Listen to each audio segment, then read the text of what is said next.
Hello प्यारे बच्चों, तो हम शुरू करने जा रहे हैं अपने साइंस का summary carbon and its compound का। सबसे ज़्यादा इम्पॉर्टेंट टॉपिक है हमारा और सबसे ज़्यादा नंबर्स में भी आता है, तो इसलिए इसको करने के बहुत ज़्यादा सजेशंस आ रहे थे कि क्यों ना सर इसको शुरू करो। तो इसको हम लोग करने जा रहे हैं अपने, ठीक है, समरी में करेंगे, शॉर्ट में, एकदम छोटा ही है चैप्टर और इसको जल्दी जल्दी ख़त्म करेंगे। बने रहना, ठीक है। सारे टॉपिक्स क्लियर करूँगा, इंपॉर्टेंट चीज़ें कवर करूँगा, भागना मत। यहाँ से अगर भाग के गए तो नुकसान होगा और इसको पढ़ने के बाद आगे पढ़ना तुम्हें नहीं पड़ेगा। तो शुरू करें हम लोग फिर। देखो, हमारा चैप्टर 4 कार्बन कंपाउंड कार्बन के बारे में बताता है, इतना तो हमको पता है, ठीक है। अब कार्बन के बारे में क्यों बताता है? क्योंकि ये सबसे ज़्यादा हाईएस्ट नंबर ऑफ कंपाउंड्स बनाता है, ठीक है। सबसे ज़्यादा कंपाउंड्स बनाता है, मोर देन 3 मिलियन, ठीक है। 3 मिलियन से ज़्यादा कंपाउंड बनाता है, इस वजह से हम इसके बारे में पढ़ते हैं। फर्स्ट पेज पे ऐसा कुछ भी नहीं है, शुरू में लिखा हुआ है कि इंपॉर्टेंस क्यों है इसकी ज़्यादा, ठीक है। इस चैप्टर में हम लोग ये पढ़ने वाले हैं कि कार्बन अपनी एलिमेंटल फॉर्म में, कंपाउंड फॉर्म में, दोनों में बहुत ज़्यादा इंपॉर्टेंट है और उसकी बहुत ज़्यादा लाइफ में वैल्यू है, ठीक है। नीचे हम लोग पढ़ने वाले हैं कुछ मेथड्स और कहाँ कहाँ पे हमारा कार्बन प्रेजेंट होता है उस चीज़ के बारे में, ठीक है। जैसे कहाँ बुक्स में, हर जगह जहाँ भी तुम पढ़ रहे हो हर जगह कार्बन प्रेजेंट होता है, बट ऑल दो अगर तुम उसको मिनरल्स में देखते हो तो ये बहुत छोटी सी मात्रा में प्रेजेंट होता है, ठीक है। अर्थ क्रस्ट के अंदर 0.02%, एटमॉस्फेयर के अंदर 0.03%, बहुत माइनर सी। बट लाइफ की जो बेसिक बिल्डिंग ब्लॉक है, बेसिक बिल्डिंग ब्लॉक मतलब डीएनए में तक कार्बन पाया जाता है, इसलिए हम कार्बन को पढ़ेंगे, ठीक है। अब बॉन्डिंग्स पढ़ने वाले हैं, ठीक है। बॉन्डिंग्स मतलब ये कैसे जाके जुड़ता है और चीजों से, कैसे जाके जुड़ता है। तो बॉन्डिंग इसमें कोवैलेंट बॉन्ड होती है। कौन सी होती है? Covalent bond. बॉन्ड तुमने मोस्ट प्रॉब्ली सुनी होगी, नहीं सुनी है तो अभी सुनते जाओ, काम हो जाएगा, ठीक है। Covalent bond. अब देखो कोवैलेंट बॉन्ड क्या होते हैं, उसने तुम्हें शुरू में लिख दिया, इसको अंडरलाइन कर लेना। जो प्रॉपर्टीज होती हैं आयनिक कंपाउंड्स की, उसमें क्या होता है, higher melting point and boiling point होता है, और वो क्या कर सकते हैं, इलेक्ट्रिसिटी कंडक्ट कर सकते हैं। जो भी हमारे आयनिक कंपाउंड होंगे वो क्या कर सकते हैं, इलेक्ट्रिसिटी कंडक्ट कर सकते हैं। हाई मेल्टिंग पॉइंट होगा और हाई बॉइलिंग पॉइंट होगा, ठीक है। इस चीज को याद रखना। तो कोवैलेंट बॉन्ड कौन से होते हैं? जस्ट इसके अपोजिट। ना ही उनका हाई मेल्टिंग पॉइंट होगा, ना ही हाई बॉइलिंग पॉइंट होगा, और ना ही वो इलेक्ट्रिसिटी कंडक्ट कर पाएंगे, ठीक है। अब दोनों में डिफरेंस क्या है? हमारे आयनिक कंपाउंड कब बनते हैं? आयनिक कंपाउंड कब बनते हैं? जब वो शेयर नहीं करते, जब वो शेयर नहीं करते, मतलब या तो इलेक्ट्रॉन लूज करें या फिर गेन करें। किसी को पता होगा वो जानना होगा, बाकी सुनते जाना। इलेक्ट्रॉन गेन करने वाले जो कि नेगेटिव आयंस बनाते हैं, और इलेक्ट्रॉन लूज करने वाले, कौन से? लूज करने वाले जो क्या बनाते हैं, पॉजिटिव आयंस बनाते हैं। कौन से बनाते हैं? Positive ions. तो दो तरह के आयंस होते हैं। अब देखो इसमें ना इलेक्ट्रॉन्स लूज हो रहे हैं, गेन हो रहे हैं, तो फ्री इलेक्ट्रॉन्स हमेशा कंपाउंड के अंदर प्रेजेंट होते हैं। फ्री आयंस कौन से होते हैं? जो मूव कर रहे होते हैं उनको फ्री आयंस बोलते हैं, तो हर समय प्रेजेंट होते हैं। इस वजह से क्या होता है हमारा, वो इलेक्ट्रिसिटी कंडक्ट कर पाते हैं। अब हाई मेल्टिंग और बॉइलिंग पॉइंट के पीछे भी तुमसे कई बार रीजन पूछता है, ध्यान रखना। हाई मेल्टिंग और हाई बॉइलिंग पॉइंट के पीछे कारण है कि वो आयनिक कंपाउंड बनाते हैं। आयनिक कंपाउंड ऐसे कंपाउंड होते हैं जो बहुत स्ट्रॉन्ग बॉन्ड बनाते हैं। कौन से होते हैं? स्ट्रॉन्ग बॉन्ड बनाते हैं, ठीक है। इनकी बॉन्डिंग बहुत स्ट्रॉन्ग होती है, ठीक है। स्ट्रॉन्ग बॉन्डिंग याद रखना, स्ट्रॉन्ग बॉन्डिंग। तो जहां पे ये लिखा है पेज के नीचे तुम्हारे पास जगह है, उसमें बस इतना सा लिख लो, ठीक है, और अपना अंडरलाइन करके छोड़ दो, पेपर टाइम में काम आएगा। आयनिक और कोवैलेंट दोनों का पूछता है, इंपॉर्टेंट मार्क करके लिख लो। नीचे की तरफ हम लोग बढ़ते हैं।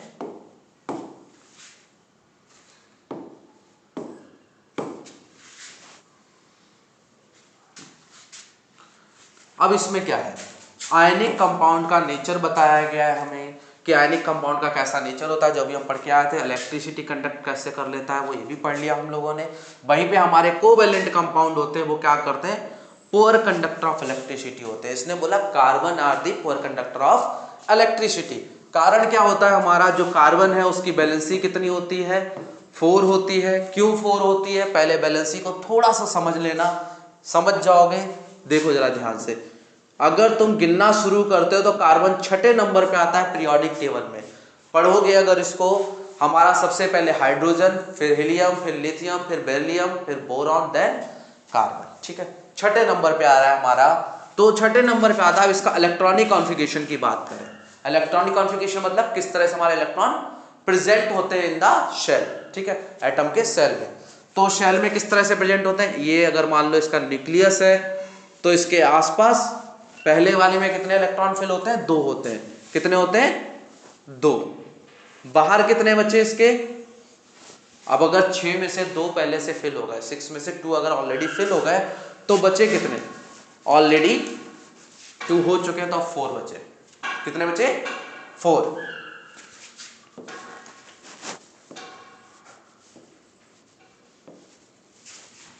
फोर हो गए। अब ये ना लूज कर सकता है, देखो 4 से कम होते हैं अगर किसी के तो वो क्या करता है, लूज करता है, कहता है भैया ले जाओ, हमारे पास तो पहले से कम है, दिक्कत नहीं है हमको। 4 से कम होते हैं तो वो ले जाने को बोलता है और अंदर वाले शेल को बाहर दिखा देता है, हमारे पास है इतना, बात खत्म। अगर 4 से ज्यादा हो जाते हैं तो बाहर से छीनने की कोशिश करता है, 5 हो जाते हैं तो बाहर से 3 छीनने की कोशिश करता है, क्या बनाता, आयनिक कंपाउंड बनाता। 6 हो जाते तब भी बाहर से 2 छीनने की कोशिश करता है, क्योंकि सेकंड सेल में उसको 8 चाहिए होते हैं। कितने चाहिए होते हैं, 8। ठीक है, तो वो 2 बाहर से छीनने की कोशिश करता है, अगर 7 हो जाते तो बाहर से 1 छीनने की कोशिश करता। बट इसके पास ना ही 4 से कम हुए ना ही 4 से ज्यादा, कम होते तो लूज करता, 1 होता तो कहता लूज कर दो। ठीक है, तीसरा अगर आ जाता है, जैसे लिथियम के केस में 3 होते हैं तो वो 1 लूज कर देता है, उसकी बैलेंसी 1 होती है। ठीक है, और उसके बाद हमारे जैसे बेरिलियम हो गया, बोरॉन हो गया, 1 लूज कर, 2 लूज कर दिए, 3 लूज कर दिए। लेकिन ये पहुंचा कार्बन चौथे नंबर, बिल्कुल मिड में, 4 से कम वाले लूज करेंगे, 4 से ज्यादा वाले गेन करेंगे। अगर एग्जैक्टली 4 पे है तो वो ना ही लूज कर सकता है ना ही गेन कर सकता है, वो क्या करता है, शेयर करता है। क्या करता है, शेयर करता है, और शेयर करके क्या करता है, बॉन्ड बनाता है, कोवैलेंट बॉन्ड। तो यहां पे ऊपर लिख लेना कोवैलेंट बॉन्ड।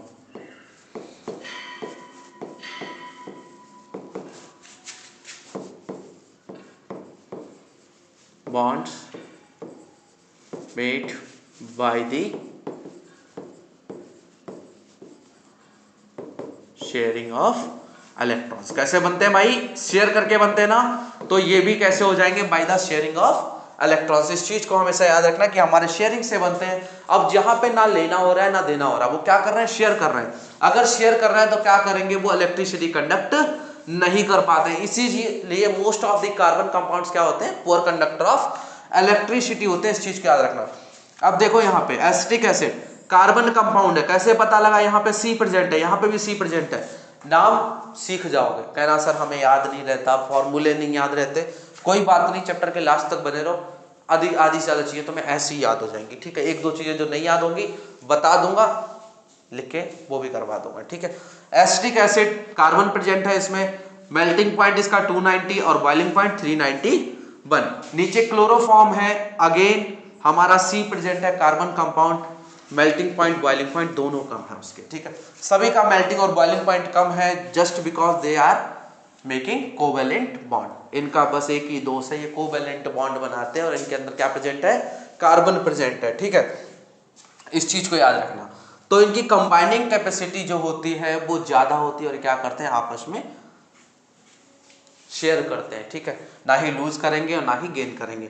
और इनके अंदर का फोर्स ऑफ अट्रैक्शन जो होता है वो बहुत ज्यादा स्ट्रांग नहीं होता। अंडरलाइन कर लेना, largely non conductor of electricity. Largely क्यों बोल रहा है, क्योंकि कुछ होते हैं। ठीक है, इस चीज को याद रखना। बाकी इसमें और इधर कुछ भी नहीं है, सब इजी है, इधर से कुछ अंडरलाइन करने वाला नहीं, बस इतने को अंडरलाइन कर लेना।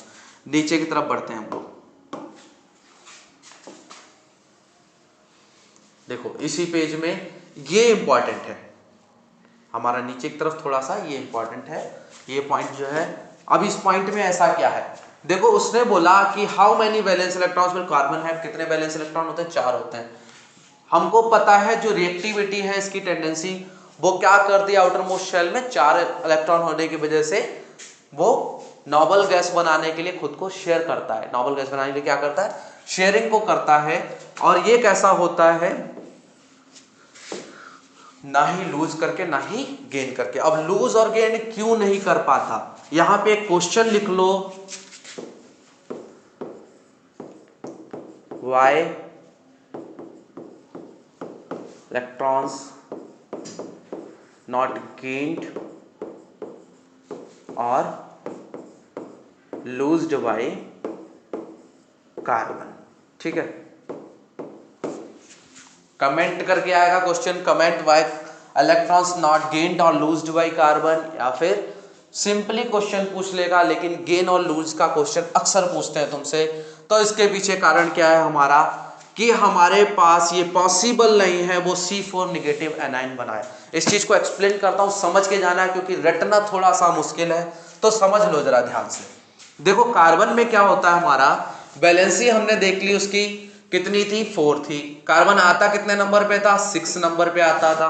तो इसके पास इलेक्ट्रॉन कितने हो गए, अगर कार्बन 6 नंबर पे आता है तो उसके इलेक्ट्रॉन भी 6 हो गए। और प्रोटॉन कितने हो गए, तो कार्बन भाई 6 नंबर पे आ रहा है, जितने इलेक्ट्रॉन होते हैं उतने ही प्रोटॉन होते हैं। इस चीज को याद रखना, जितने नंबर पे आएगा उतने ही इलेक्ट्रॉन, और जितना वो उसके अंदर इलेक्ट्रॉन है उतने ही उसके अंदर प्रोटॉन होंगे, उतने ही उसके अंदर प्रोटॉन होंगे। तो प्रोटॉन भी कितने हैं उसके अंदर, 6 हैं, ध्यान रखना इस चीज का। अब 6 इलेक्ट्रॉन, अब समझो तुम्हारे पास, तुम्हारे हाथ 2 हैं, 2 हाथों से क्या करना है, तुम्हें बहुत सारे थैले पकड़ने हैं, जितनी कैपेसिटी है। कैपेसिटी अगर मान लो मैं बोलूं बड़े बड़े 2 थैले उठाने का, एक इस पे उठा लिया हमने, एक इस पे उठा लिया, 2 थैले उठा लिए। अब मैं बोलूं तीसरा थैला उठाओ, कहां से उठाओगे, मुश्किल हो जाएगा। चलो थोड़ा बहुत एडजस्ट कर भी लेते हैं, कंधे में टांग लेते हैं हम लोग, ठीक है, इधर टांग लेते, इधर टांग लेते, गले में टांग लेते, चल जाता काम। बट अगर हद से ज्यादा मैं तुमको बोलूं कि भाई 2 थैले नहीं उठाओगे, तुम उठाओगे 10 थैले, कैसे पॉसिबल है, नहीं पॉसिबल है।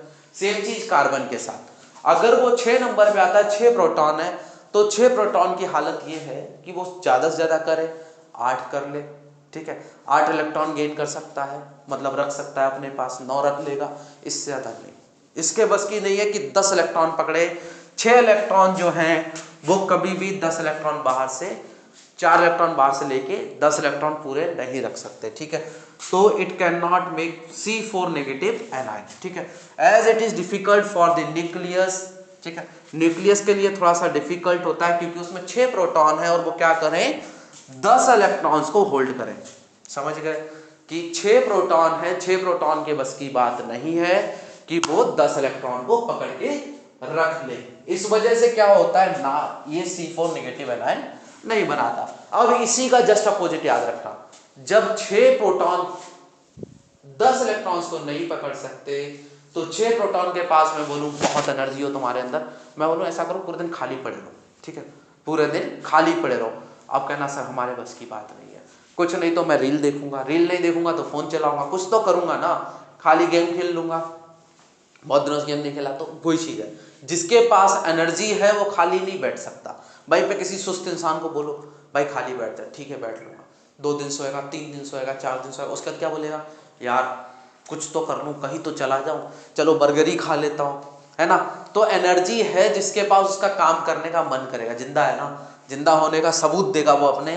तो कार्बन के साथ भी वही है, अगर 6 प्रोटॉन है इसके पास और 2 इलेक्ट्रॉन को बस रख ले, 4 को लूज कर दे, 6 इलेक्ट्रॉन भी है 6 प्रोटॉन भी है, बोलो इसके 6 प्रोटॉन्स को बस 2 इलेक्ट्रॉन रखने को 4 लूज कर दो, तो ये नहीं रख पाएगा। बोलेगा ऐसे कैसे, मतलब मैं अपने 4 लूज कर दूं और अकेला बस 2 में मान जाऊं, जैसे तुम हो कि चलो मेरी औकात 95% की है, 98% की, मैं इतने ला सकता हूं, मैं बोलूं ऐसा नहीं है यार तुम 60% करके मान जाओ, नहीं मानोगे। वही सेम चीज इसके साथ कि 6 प्रोटॉन्स पे क्या करेगा, 2 इलेक्ट्रॉन्स को नहीं रखेगा, और जब लूज करता है तब बनाता है हमारा क्या, कैटायन। क्या बनाता है, कैटायन, ठीक है। तो कैटायन जो है नहीं बना सकता, 4 पॉजिटिव कैटायन नहीं बना सकता, क्योंकि ये एडजस्ट नहीं कर सकता with the 2 electrons only, with 2 electrons only adjust नहीं कर सकता, ठीक है। It is difficult to remove 4 electrons from the carbon, ठीक है। 4 इलेक्ट्रॉन्स को रिमूव करना थोड़ा सा डिफिकल्ट है, क्योंकि 90-95% वाले बच्चे को 60% पे पटकना बहुत मुश्किल है, बहुत मुश्किल, ठीक है। बहुत एनर्जी लगेगी, उसको बिल्कुल बैठा के रखो, जबरदस्ती उसको पकड़ो, तब शायद उसके यहाँ, वरना वो फिर भी पेपर में अच्छा लिख देगा। सेम चीज यहाँ पे है, it would require a large amount of energy, इसको बहुत एनर्जी चाहिए होती है टू रिमूव 4 इलेक्ट्रॉन्स, 4 इलेक्ट्रॉन्स को रिमूव करने के behind the carbon cation with 6 proton, जिसके पास 6 प्रोटॉन है, जिसकी खुद की औकात बहुत ज्यादा है, उससे हम लोग ज्यादा इलेक्ट्रॉन को रिमूव नहीं कर सकते, ठीक है। तो कार्बन क्या करता है, इस प्रॉब्लम से ओवरकम आता है by sharing it's balance electrons, ठीक है। टॉपर इसी तरह से, जैसे तुम पढ़ने के बाद अच्छा नंबर लेके आने वाले हो, क्यों सबको बोलोगे मेरे को नहीं आता, बट तुम्हें आता होगा, वही सेम चीज की ये क्या करेगा, ना लूज करेगा ना गेन करेगा, काम भी पूरा कर लेगा और दिखाएगा भी नहीं। कैसे? By sharing electrons. इस चीज को बस याद रखना, इसमें ज्यादा कुछ नहीं है, इतना अंडरलाइन कर लो, इसको चाहे बनाना चाहो बना लो, क्वेश्चन जरूर लिखना है, इंपॉर्टेंट है। ठीक है, नीचे की तरफ बढ़ते हैं हम लोग। इधर कुछ भी ऐसा खास नहीं है इस पेज में। ठीक है, अब हाइड्रोजन के साथ इसकी बॉन्डिंग दिखाएंगे, इसलिए उन्होंने हाइड्रोजन का तुम्हें बताया कि हाइड्रोजन के पास एक इलेक्ट्रॉन होता है, क्योंकि उसकी वैलेंसी भी एक होती है, फर्स्ट नंबर पे आता है। ठीक है, अब वो भी शेयरिंग करता है। अब देखो यहाँ पे इन्होंने तुम्हें बॉन्डिंग के बारे में सिखाया कि बॉन्डिंग कैसे बनाते हैं जब शेयरिंग करते हैं। जैसे मान लो एक हमारा हाइड्रोजन इधर है, एक हाइड्रोजन इधर है, ये जो एक्स से शो कर रहे हैं ये इलेक्ट्रॉन्स है। क्या है? इलेक्ट्रॉन्स है, जो उन्होंने बाहर रखे हुए हैं। हाइड्रोजन पहले नंबर पे आता है तो उसके इलेक्ट्रॉन कितने होंगे? एक होगा।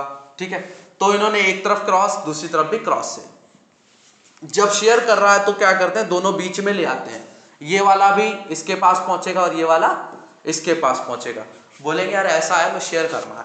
अब शेयर करने पे ऐसा नहीं हुआ, ये बोलेगा मैं अपनी तरफ रख लूं, ये बोलेगा मैं अपनी तरफ रख लूं, ना ना, बीच में रख लिए उन्होंने। और बीच में रख के क्या बोला, अब लो जिसको जिधर गिनना है गिन लो। अब तुम किस में गिनोगे इसको? जो दोनों बीच वाले हैं, ना इसमें गिन सकते हो प्रॉपरली ना इसमें गिन सकते हो, दोनों में गिनना पड़ेगा। तो वही चीज जब शेयरिंग करते हैं हम क्या करते हैं, उसको बीच में लेके आते हैं और एक बीच में गोला बनाते हैं, उस गोले के अंदर में हम रखते हैं शेयर पेयर्ड ऑफ इलेक्ट्रॉन्स। इस चीज को याद रखना। तुम इसकी जगह इसमें ये भी कर सकते थे। कितना किया है? एक किया है, एक लाइन खींचनी पड़ेगी, इसका मतलब हमें। ठीक है, अगर दो होते तो दो लाइनें खींचनी पड़ती।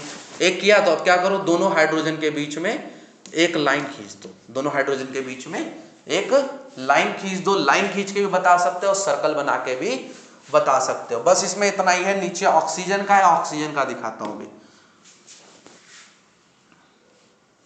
देखो हाइड्रोजन का बनाए रहना भी। ठीक है, ऑक्सीजन की हम लोग बात करते हैं। ऑक्सीजन हमारा कितने नंबर पे आता है? 8 नंबर पे आता है। कितने पे? 8 पे। ठीक है, ऑक्सीजन कितने नंबर पे आता है? 8 नंबर पे। अब 8 नंबर पे आता है तो कितने होगा इसके पास? 8 इलेक्ट्रॉन हो गए। इलेक्ट्रॉनिक कॉन्फ़िगरेशन जो शो करने का है, पहले शेल में 2 इलेक्ट्रॉन होते हैं। पहले शेल में कितने होंगे इसके? 2 इलेक्ट्रॉन होंगे। 2 बना दो, फटाफट स्ट्रक्चर बनाओ। नेक्स्ट शेल में इसके कितने इलेक्ट्रॉन होंगे? ऑब्वियसली अगर 8 में से मैं 2 निकाल दूं तो बचे कितने? 6 बचे। कितने बचे? 6 बचे। ठीक है, अब 6 है इसके पास तो इधर 6 डालेगा, एक इधर पहुंच गया, इधर 2 3 4 5 और 6। ठीक है, total 6 electrons outermost shell में। अब मैंने क्या बताया था, 4 से जिसके पास ज्यादा होते हैं, जिसके पास 5 होते हैं वो 8 पूरे करने की कोशिश करता है, 3 बार से लेगा। इसके पास 6 है बाहर वाले में, तो ये क्या करेगा, बाहर वाले में 6 है तो कितने लेगा बाहर से? 2 लेगा। ठीक है, बाहर से कितने लेगा? ये 2 लेगा। तो इसकी बैलेंसी कितनी हो जाएगी? 2 हो जाएगी। बैलेंसी कितनी हो जाएगी इसकी? 2 हो जाएगी। याद रखना, ऑक्सीजन की बैलेंसी 2 होती है। छोटा छोटा चाहे तो लिख लो, फटाफट रिवाइज हो जाता है। अब देखो ऑक्सीजन में हमारा क्या है? 2 बैलेंसी, इसको 2 इलेक्ट्रॉन बाहर से चाहिए। जब ये किसी ऑक्सीजन के पास जाता है,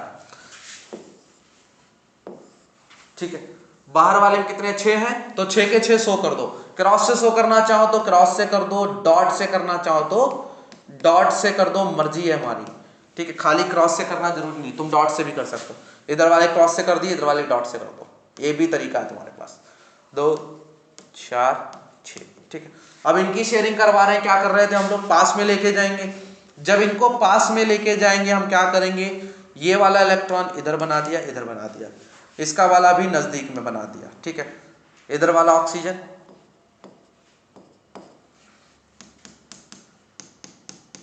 इसके कितने हैं टोटल? 1 2 3 4 5 6। इसके कितने हैं? 1 2 3 4 5 6। एक सर्कल इधर दिया और एक सर्कल इधर दिया।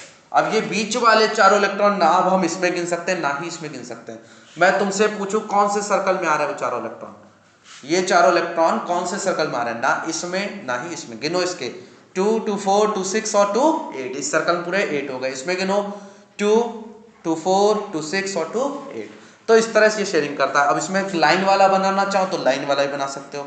ऑक्सीजन के साथ ऐसे 2 डंडे खींचो और दूसरा ऑक्सीजन बना दो। ये क्या बन गया तुम्हारा O2 बाय शेयरिंग 2 इलेक्ट्रॉन्स। जब 2 लाइनें बनी तो याद रखना कितने इलेक्ट्रॉन शेयर हुए टोटल 2, ठीक है, दो इस तरफ से 2 इस तरफ से, उन्होंने बॉन्डिंग बना ली अपने बीच में। इसको जब 2 लाइनें खींची जाएं या फिर 2 इलेक्ट्रॉन शेयर हो तो उसको हम लोग बोलते हैं डबल बॉन्ड। क्या बोलते हैं? Double bond. यही तो मैं समझाने की कोशिश की है उसने, क्या बोलते हैं? Double bond. देखो इधर, ठीक है, जब हमारा हाइड्रोजन का सिंगल सिंगल बॉन्ड बने, ये एक सिंगल लाइन खींची हुई है, उसको हम लोग बोलते हैं सिंगल बॉन्ड, ठीक है। क्या बोलते हैं? Single bond. चाहो तो छोटा छोटा बना लो, वैसे बना हुआ है, समझने की जरूरत थी, समझ लिए हो, आगे बढ़ते हैं हम लोग। चलो फिर हम लोग नाइट्रोजन की बात करते हैं। अभी हमारा नाइट्रोजन कितने नंबर पे आता है? देखो इसकी भाई बैलेंसी होती है 3। बैलेंसी कितनी होती है इसकी? 3 होती है। तो कितने नंबर पे आता होगा? ऑब्वियसली ये हमारा आता होगा 7 नंबर पे। क्यों? ऑक्सीजन हमारा आगे था तो उसकी बैलेंसी कितनी थी? 2 थी, तो उससे पहले होगा, है ना। ऑक्सीजन हमारा 8 नंबर पे था, उसकी बैलेंसी 2 थी, तो ये उससे पहले होगा। ये कितने पे होगा? 7 नंबर पे। नाइट्रोजन हमारा आता है 7 नंबर पे। अभी तक नहीं याद हुए तो ट्रिक लिखवाई थी, याद कर लो, लिख लो जाके वहां से, हाय हेलो लिसन वाली। नाइट्रोजन हमारा 7 नंबर पे आता है। नाइट्रोजन की अगर हम लोग इलेक्ट्रॉनिक कॉन्फ़िगरेशन की बात करें तो कैसे होगा? सबसे पहले 2, फर्स्ट शेल में 2 बचे, कितने? 5। अब 5 बचे, 4 से ज्यादा है तो ये क्या करेगा? बाहर से लेने की कोशिश करेगा। कितने? 3। बाहर से 3 लेने की कोशिश करेगा, और जब लेगा तब क्या करेगा? नेगेटिव आयन बनाएगा। क्या करेगा? नेगेटिव आयन बनाएगा। अगर इसकी शेयरिंग हो जाती कहीं से तो शेयरिंग करेगा। अब नाइट्रोजन पास टोटल बाहर कितने? 5 है, तो 5 शो कर सकते हो, 1 2 3 4 5। इधर वाले भी नाइट्रोजन 1 2 3 4 5। तुम चाहे डॉट से कर लेना और एक क्रॉस से कर लेना, ज्यादा बेहतर रहता है। बीच में हमने लिया है 3 इधर से 3 उधर से। अब 1 2 3 4 5 6 7 8 पूरे हो गए। इसके भी 1 2 3 4 5 6 7 8 पूरे हो गए। तो अब हम ना इस सर्कल में गिन सकते हैं बीच वालों को, ना उसमें, दोनों में काउंट करना पड़ेगा, किसी एक के नहीं रहे वो, ठीक है। नॉर्मल सा है हमारा। अब एक गैस और इसने नाम लिया है, बोला मीथेन गैस। देखो ये यहाँ पे तो कुछ ऐसी इंपॉर्टेंट नहीं है, बस इतना याद रखना, methane gas is used in CNG. किसमें? सीएनजी में, कॉम्प्रेस्ड नेचुरल गैस में हम उसको इस्तेमाल करते हैं। वैसे जहां पे भी जलाई जाती है, आग जलाते हैं ना हम लोग, अधिकतर जगह मीथेन गैस इस्तेमाल होती है। कौन सी गैस? मीथेन गैस, ठीक है। अभी इसको पढ़ेंगे आगे, इधर कुछ भी ऐसा इंपॉर्टेंट नहीं है।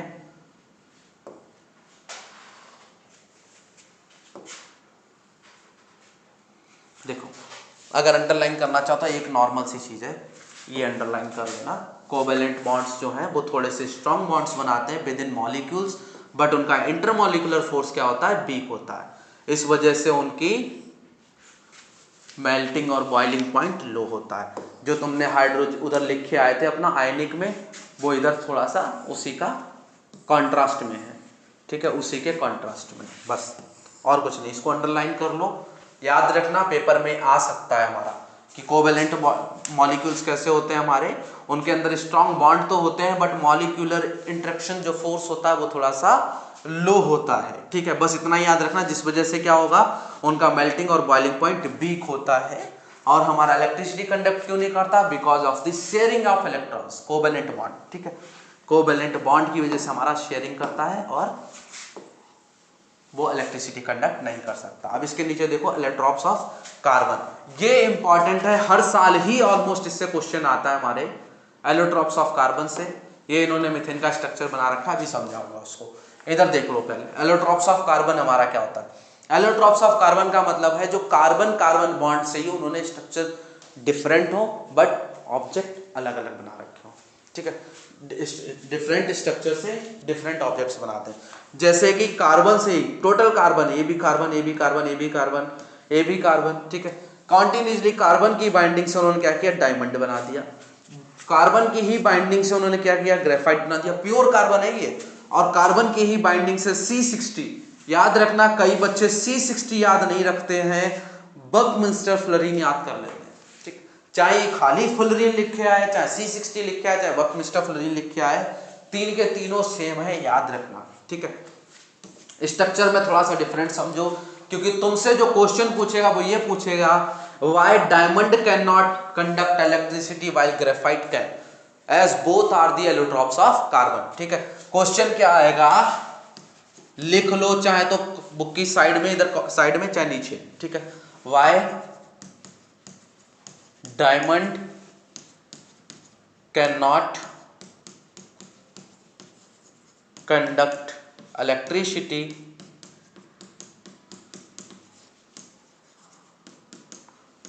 Y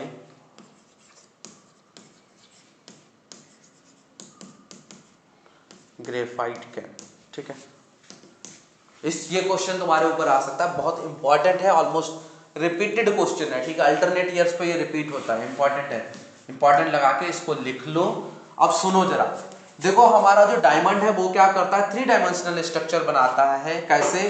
bye binding 1 carbon to another 4 carbon, ठीक है। By binding 1 carbon to another 4 carbon, ठीक है। इस चीज को अंडरलाइन कर लेना, 3 dimensional structure by binding 1 carbon to another 4 carbon. इसलिए क्या होता है, सी के टोटल वैलेंसी 4 की चारों फिल्ड, अगर 4 की चारों फिल्ड तो उसके 4 के चारों हाथ फिल्ड हो गए। अब जब फिल्ड हो जाते हैं तो उसके पास पॉसिबल नहीं होता कोई भी फ्री इलेक्ट्रॉन प्रेजेंट करवाने का।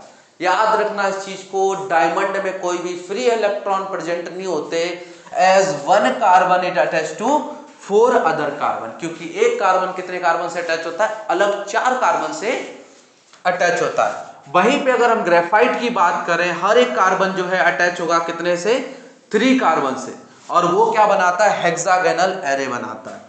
यहां पे छोटा छोटा लिख लेना, क्या बनाता है हमारा, हेक्सागोनल एरे बनाता है, ठीक है।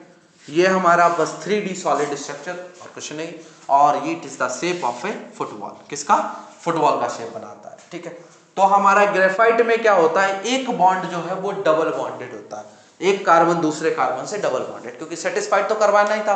अब जब ये डबल बॉन्डेड प्रेजेंट होता है तो ये क्या करता है, फ्री इलेक्ट्रॉन की प्रेजेंस करवा देता है, जिस वजह से हमारा ग्रेफाइट जो है वो इलेक्ट्रिसिटी कंडक्ट कर सकता है। यहाँ एक बच्चा दिख रहा है कुछ लिखते हुए, पता है क्यों, कई बच्चों को पता होगा, पता है तो कमेंट करो भाई कि बच्चा लिखते हुए क्यों दिया गया है ग्रेफाइट के साइड में, बिल्कुल साइड में बच्चा लिखते हुए क्यों पकड़ाया गया, ठीक है।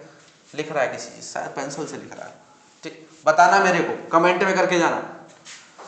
ग्रेफाइट स्ट्रक्चर जो है वो कैसा होता है, हेक्सागोनल होता है, और इसमें एक लेयर दूसरी लेयर के ऊपर प्रेजेंट होती है, इतना ध्यान रखना। वहीं पे हमारा बकमिस्टर फ्लोरीन की बात करें, वो किसने बनाया था, हमारा फ्लोरीन साहब ने बनाया था, नीचे लिखा हुआ है, अभी दिखाता हूं, चलो।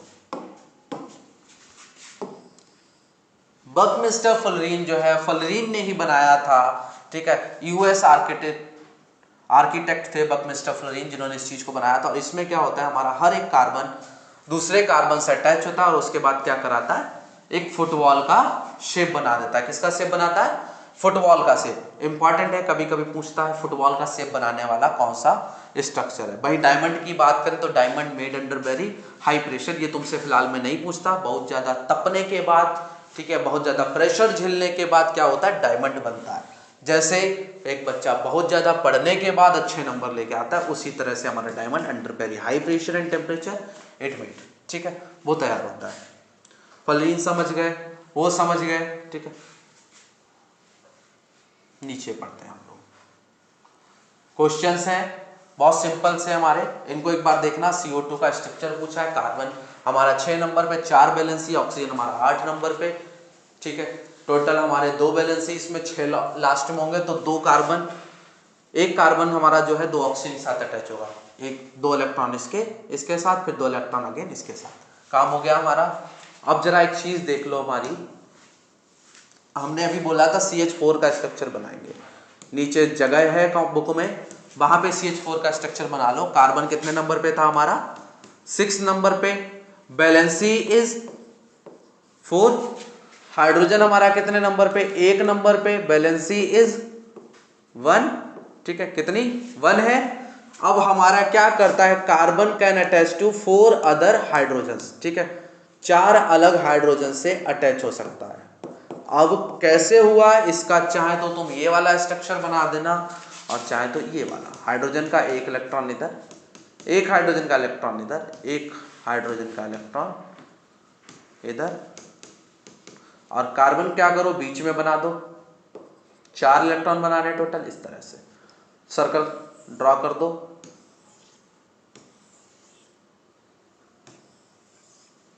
और एक बड़ा सर्कल फॉर दी कार्बन। गिन लो कार्बन के 1 2 3 4 5 6 7 8। हाइड्रोजन गिनो, इस हाइड्रोजन के पूरे हैं क्या? 1 2, इसके पूरे हैं 1 2, इसके पूरे हैं 1 2, इसके भी पूरे हैं 1 2। ठीक है, ये मीथेन का स्ट्रक्चर, किसका स्ट्रक्चर है? मीथेन का, जिसको हम लोग क्या बोलते हैं? CH4। ठीक है, जिसको हम लोग क्या बोलते हैं? CH4, that is used in CNG। किस में इस्तेमाल होता है ये? CNG में। ठीक है, वैसे ऑलमोस्ट हर जगह। चलो नीचे की तरफ बढ़ते हैं। Versatile nature of carbon.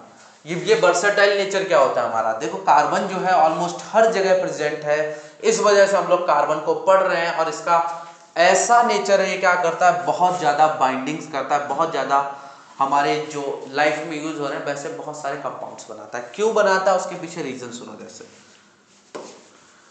सबसे पहला रीजन हमारा, कार्बन की जो है यूनिक एबिलिटी है to form bonds with one another, और इस प्रॉपर्टी को हम लोग बोलते हैं कैटिनेशन। तो तुम्हें मेनली क्या याद रखना है? कैटिनेशन याद रखना है। पहली प्रॉपर्टी है हमारी कैटिनेशन। और क्या इतना बड़ा लिखा होगा पेपर में? नहीं भाई, इतना बड़ा तुम्हें नहीं लिखना। कैटिनेशन को बस सिंपली डिफाइन करना। ठीक है, it is the self linking property, it is the self linking property of carbon. ठीक है, किसकी? कार्बन की। मतलब खुद से बॉन्ड बनाना, उसको बोलते हैं सेल्फ लिंकिंग प्रॉपर्टी। खुद का खुद से बॉन्ड बनाना, वो क्या है हमारा? उसको बोलते हैं कैटिनेशन। याद रखना। दूसरी चीज है हमारा, कार्बन कितने नंबर पे आता है? 4 नंबर पे आता है। ठीक है, तो इसकी वैलेंसी कितनी होती है? 4 होती है, जिसको बोलते हैं, देखो अगर एक वैलेंसी हो उसको मोनोवैलेंट बोलते हैं। लिखना चाहो तो लिख लो, इंपॉर्टेंट है थोड़ा सा। एक वैलेंसी हो तो उसको मोनोवैलेंट, 2 हो तो डाईवैलेंट, और इसको वैसे बाइवैलेंट भी बोलते हैं। अगर 3 हो तो ट्राई, और अगर 4 हो तो हमारा उसको बोलते हैं टेट्रा। क्या बोलते हैं? टेट्रावैलेंट। तो ये हमारा जो कार्बन है वो टेट्रावैलेंट कंपाउंड है। कैसा कंपाउंड है?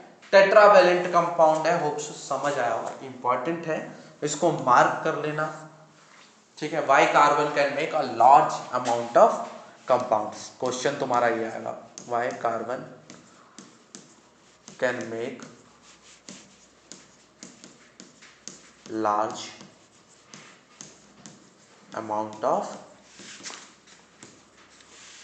कंपाउंड्स। ठीक है, इंपॉर्टेंट है, थोड़ा सा इसको देख लेना।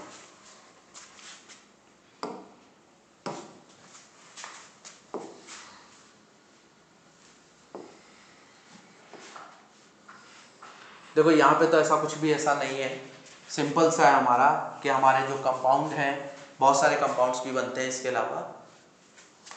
जैसे जो हमारे बॉन्ड्स हैं कार्बन के अदर चीज़ों के साथ, वो क्या करते हैं? बहुत स्टेबल होते हैं, एक्सेप्शनली स्टेबल। कार्बन ही क्यों चुना जाता है? क्योंकि कार्बन बहुत ज़्यादा स्टेबल है। वाई जो सिलिकॉन है, सिलिकॉन इतना स्टेबल नहीं है, सिलिकॉन की स्टेबिलिटी कम है। अब देखो सिलिकॉन क्यों हमने बोला?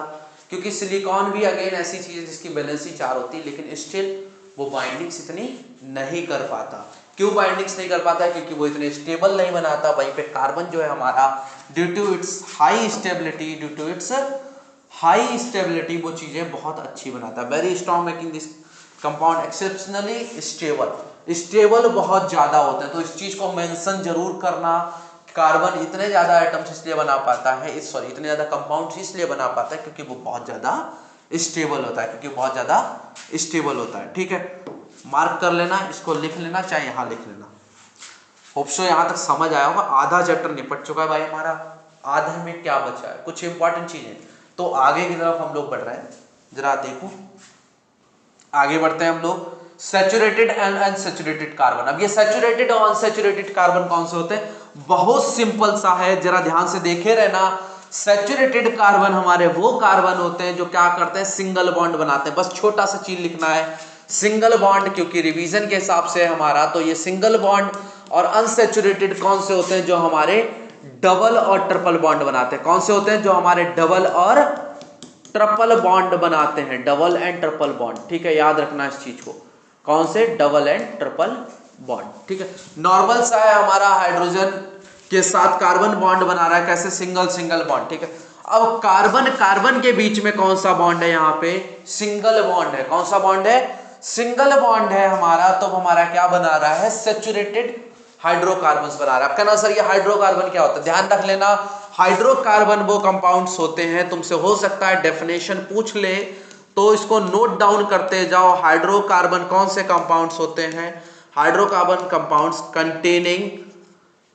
कंटेनिंग क्या चीज भाई, हाइड्रोजन एंड कार्बन। क्या चीज, hydrogen and carbon. Hydrogen and carbon, hydrogen के लिए H लगा दिया और हमने कार्बन के लिए क्या लगा दिया, C लगा दिया। इस चीज को याद रखना, हमारा हाइड्रोजन के लिए H लगा दिया और हमने कार्बन के लिए C लगा दिया। अच्छे से लिख लेना, आगे की तरफ बढ़ेंगे हम लोग। देखो ये बहुत सी चीजें बता रहा है। Can you draw the structure of propane, कहना भैया सुना ही नहीं हमने स्ट्रक्चर ऑफ प्रोपेन। सुने हो, अच्छा सुने हो तो बता दो जरा प्रोपेन का फॉर्मूला क्या होता है, कमेंट कर दो जल्दी से पहुंच करके। अगर तुमने प्रोपेन सुना है इसका मतलब तुम बहुत ज्यादा प्रिपेयर्ड हो, बस इंपॉर्टेंट सुनने के लिए मेरे पास बैठे हुए हो, या कुछ चीजों की ट्रिक्स जरा देखे रहना। आगे हम लोग नीचे की तरफ बढ़ते हैं। प्रोपेन का स्ट्रक्चर क्या ड्रॉ कर सकते हो, एक्चुअली प्रोपेन का फॉर्मूला होता है हमारा C3H8। क्या होता है, C3H8, ध्यान रख लेना, देखो लिखा हुआ है C3H8, ठीक है। अब देखो हमारा क्या होगा, उसने पूछा है क्या इसमें हमारे सिंगल बॉन्ड बनेंगे बिटवीन द कार्बन। अगर कार्बन के बीच में सिंगल बॉन्ड है तो क्या होंगे, वो सेचुरेटेड होंगे। अगर डबल और ट्रिपल बॉन्ड हो गए तो वो अनसेचुरेटेड होंगे। अब देखो सेचुरेटेड और अनसेचुरेटेड की पहचान भी होती है। क्या पहचान होती है, जरा सुनो। अगर हमारा कोई कंपाउंड सेचुरेटेड कंपाउंड है, कार्बन कंपाउंड सिंगल चेन बना रहा है, तो सेचुरेटेड कंपाउंड का क्या होगा, सेचुरेटेड मतलब सिंगल बॉन्ड, तो तुम सिंगल बॉन्ड का ही लिख लो। सिंगल बॉन्ड में हमारा एक फॉर्मूला सेट होता है CnH2n+2, CnH2n+2, ठीक है। मतलब अगर C2 है तो हाइड्रोजन कितने हो चाहिए, 2 × 2 + 2, 2 × 2 कितने होते हैं, 4 + 2 6। अगर हमारे कार्बन 3 है, कार्बन कितने हैं, 3 है। सॉल्व करके दिखा रहा हूं, तुम्हें सॉल्व नहीं करना, फॉर्मूला लिख लेना बस। कार्बन 3 है तो हाइड्रोजन कितने होंगे, C3, H कितने होगा 2, N कितना है हमारा 3 है, × 3 + 2, बोर्ड मास लगा दो यहाँ पे, पहले मल्टीप्लाई फिर बाद में एडिशन। C3 H कितने, 3 × 2 = 6 + 2 8, कितने हो गए हमारे, हाइड्रोजन 8 हो गए। अगर ये फॉर्मूला सेट हो रहा है मतलब हमारा C3H8, C3H8 मतलब CnH2n+2, इस पे फॉर्मूला हमारा सेट हो गया, तो एक ऐसा सेचुरेटेड हाइड्रो कंपाउंड है, ठीक है। अगर हमारा अनसेचुरेटेड है, अनसेचुरेटेड में देखो डबल बॉन्ड और ट्रिपल बॉन्ड दोनों की पहचान बता देता हूं, हालांकि अनसेचुरेटेड दोनों है। तो अगर हमारा डबल बॉन्ड है, कौन सा बॉन्ड है, डबल बॉन्ड है, तो याद रखना वहां पे फॉर्मूला लगेगा CnH2n। क्या लगेगा, CnH2n। अगर हमारा ट्रिपल बॉन्ड है, कौन सा बॉन्ड है, ट्रिपल बॉन्ड है, तो वहां पे हमारा फॉर्मूला लगेगा CnH2n-2, CnH2n-2, ठीक है। इस चीज को ध्यान रखना, ये हमारे कौन से बॉन्ड है, ट्रिपल बॉन्ड है। ये भी अनसेचुरेटेड है और ये भी अनसेचुरेटेड है, दोनों के दोनों अनसेचुरेटेड है। तो अनसेचुरेटेड की पहचान सीख गए होगे, होप सो। आगे की तरफ बढ़े क्या भाई हम लोग, जोश कैसा है तुम्हारा, जोश को थोड़ा सा बढ़ाओ, क्योंकि छोटा सा चैप्टर है, निपटने वाला है, बस खत्म होने वाला है। अभी देखो हमारे जो कार्बन कंपाउंड्स बनाते हैं वो चेन्स में भी हो सकते हैं, ब्रांचेस में भी और रिंग्स में भी। किस तरह से जरा देखते हैं, जैसे मिथेन CH4, फॉर्मूला क्या लगा, H4। अब देखना ये मिथेन इथेन क्या है। देखो हमारे ऐसा होता है जब भी हम लोग नाम लिखते हैं तो कुछ चीजें होती हैं, कितने कार्बन कंपाउंड है उस हिसाब से हम उसको रिप्रेजेंट करते हैं। अगर हमारा एक कार्बन प्रेजेंट है तो उसको हम लोग उसमें मिथ लगाएंगे, क्या लगाएंगे, मिथ लगाएंगे। अगर 2 कार्बन प्रेजेंट है तो उसमें क्या लगाएंगे, इथ लगाएंगे। याद रखना, मिथ फॉर 1 कार्बन, इथ फॉर 2 कार्बन। कहना ये सर आगे वाला भी बताता हूं, अभी सुन लेना, बस इतने कोई सुनते जाओ। मिथ एक के लिए जहां पे भी तुम्हें मिथ दिखे मतलब कितने कार्बन लगाने हैं, 1 कार्बन लगाना है। इथ दिखे तो 2 कार्बन, प्रॉप दिखे तो 3, बुट दिखे तो 4, पेंट दिखे तो 5, ठीक है। और हेक्स दिखे तो 6, हेप्ट दिखे तो 7। कहना हेप्ट कहां गया, तुम्हारी बुक में दिख रहा होगा तुम्हें, दिख रहा है क्या, नहीं दिख रहा, तो लिख लो भाई। अगर हेप्ट दिखे तो 7, ऑक्ट दिखे तो 8, वैसे तो ज्यादा नहीं आता लेकिन नोना दिखे तो 9, और डेका दिखे तो 10। इसके आगे भी है यूनिडेक, डाइडेक, ठीक है, वो मत पढ़ो। यूनिडेक में एक हो जाए तो मतलब 11, एक और ऐड हो जाए इसमें तो यूनिडेक में पहुंच जाते हैं हम लोग, वो पढ़ने की जरूरत नहीं है। सुन लिया तुमने, जिसको इच्छा हो वो लिख ले। अब ये तुम्हें कहाँ लिखना है, देखो एक चीज बता दो तुम्हें, यहां लिख दो साइड में, और ऊपर वाले के साथ एक चीज और लिखो, जो यहाँ पे तुमने लिखे थे हमारे सैचुरेटेड अनसैचुरेटेड, शायद इधर कुछ लिखा हुआ है तुमने, single bond, double bond, triple bond, तो उस चीज को जरा लिखना। चलो छोड़ो इसको। अगर सिंगल बॉन्ड वाला जहां पे लिखा हुआ है वहां पे लिखो, क्या लगाओगे, एन लगाओगे। अगर डबल बॉन्ड है तो उसके लास्ट में क्या लगाओगे, इन लगाओगे। और अगर ट्रिपल बॉन्ड है तो क्या लगाओगे, आइन लगाओगे। क्या लगाओगे, आइन, बाई एन। एक्चुअली ये होते हैं एल्केन। क्या होते हैं, एल्केन। जो हमारे डबल बॉन्ड बनाते हैं उनको बोलते हैं एल्कीन। क्या बोलते हैं, एल्कीन। और जो हमारे ट्रिपल बॉन्ड बनाते हैं उनको बोलते हैं एल्काइन। तो जो भी एल्काइन बनाएगा, जैसे प्रोपाइन हो गया, 3 कार्बन है ट्रिपल बॉन्ड के साथ जुड़े हुए हैं 2 कार्बन, तो उसमें क्या बना दिया हमने, प्रोपाइन। प्रोपाइन मतलब P/Ne, PROP/Ne, ये क्या हो गया हमारा, प्रोपाइन हो गया, ठीक है। तो ये क्या बना रहा है, एल्काइन बना रहा है। तो हमने जो बाद वाली चीज है वो कहां से आती है हमारी, ऐसे आती है, ध्यान रखना। ऊपर वाले पेज पे लिख देना। मिथ समझ गए, मिथ मतलब मैं, मतलब अकेला, एक कार्बन। इथ मतलब 2, इथ मतलब 2, प्रॉप मतलब 3। मिथ इथ में बच्चों ज्यादा कंफ्यूज होती है। प्रॉप मतलब 3, बुट मतलब 4, ठीक है, बुट मतलब 4, ठीक है, और पेंट मतलब 5, और हेक्स मतलब 6। इतना ही याद करने, तुम्हें ज्यादा का तो कोई सीन नहीं है।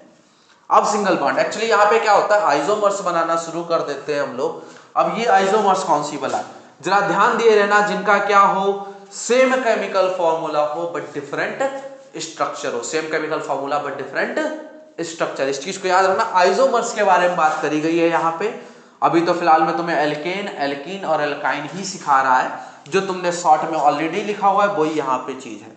The saturated hydrocarbons are called alkanes. जो सैचुरेटेड होते हैं वो क्या कहलाते हैं, एल्केन्स कहलाते हैं। The unsaturated hydrocarbons which contains 1 और मोर डबल बॉन्ड, ठीक है, जिसमें एक डबल बॉन्ड हो या फिर 2 डबल बॉन्ड हो या 3 डबल बॉन्ड हो, उसको हम लोग क्या बोलेंगे, एल्कीन। और जिसमें भी एक डबल ट्रिपल बॉन्ड हो, 2 ट्रिपल बॉन्ड हो या 3 ट्रिपल बॉन्ड हो, उसको क्या बोलेंगे, एल्काइन बोलेंगे। क्या बोलेंगे, एल्काइन बोलेंगे। इस चीज को याद रखना। अब नीचे कुछ चीजें आती, ये हमारे थोड़े काम की हैं, इसको जरा ध्यान से देख लो। अगर किसी में हेलोजन ग्रुप लग जाए, अब ये हेलोजन क्या है, तुमने अगर पुरानी बुक ले रखी है उसमें 5th चैप्टर खोलो जाके, पीरियोडिक क्लासिफिकेशन ऑफ एलिमेंट्स है, उसमें देखना पीरियोडिक टेबल, ठीक है। पीरियोडिक टेबल में जो हमारे लास्ट से देखोगे, बिल्कुल लास्ट में 18वें नंबर पे चीज पड़ी होगी, उससे पहले 17 नंबर नहीं सुनाई तो लास्ट से पहले वाले में देखो, सबसे ऊपर तुम्हें लिखा दिख रहा होगा फ्लोरीन, ठीक है, फ्लोरीन, क्लोरीन दिख रहे हैं, दिख गए होंगे। 17 नंबर बिल्कुल लास्ट में ये टेबल जो है तुम्हारा, इधर से इससे पहले वाली उस पे देखो, ठीक है, वहां पे तुम्हें कुछ चीजें दिख रही होंगी। अब वो क्या है हमारे, वो हेलोजेंस है, वो पूरा ग्रुप जो है वो हेलोजेंस है।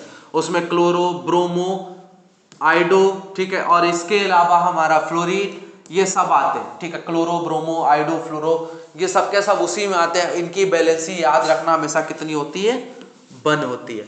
1 तो बैलेंसी किसी और की होती है, हाइड्रोजन की भी बैलेंसी 1 ही होती है ना।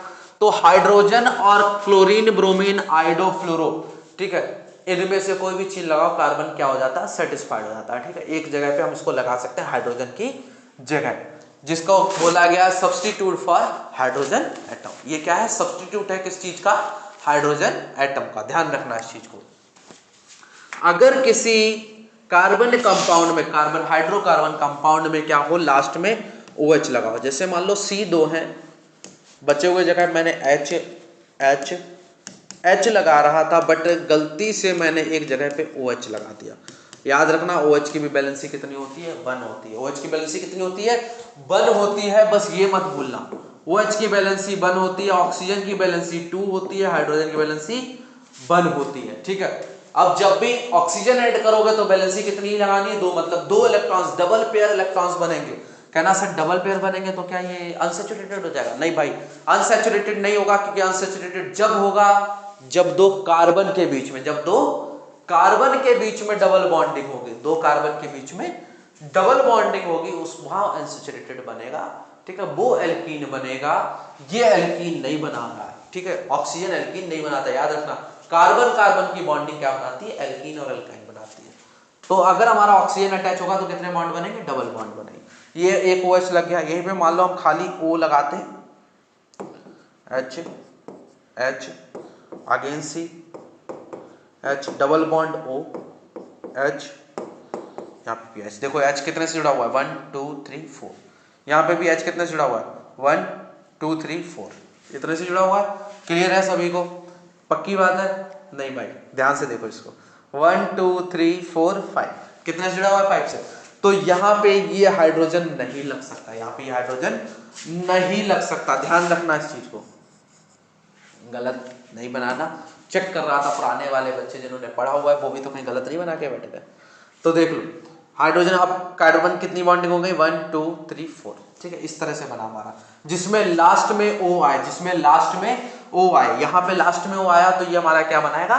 एल्डिहाइड बनाएगा। वहीं पे अगर हमारे 3 C होते, C C C double bond, भाई इस बार तो ध्यान रखोगे ना, 1 2 3 4, इधर देखो इसके साथ भी H लगा दिया, इधर H लगा दिया, इधर H लगा दिया, इधर H लगा दिया, यहाँ पे भी H लगा दिया और यहाँ पे भी H लगा दिया, ठीक है।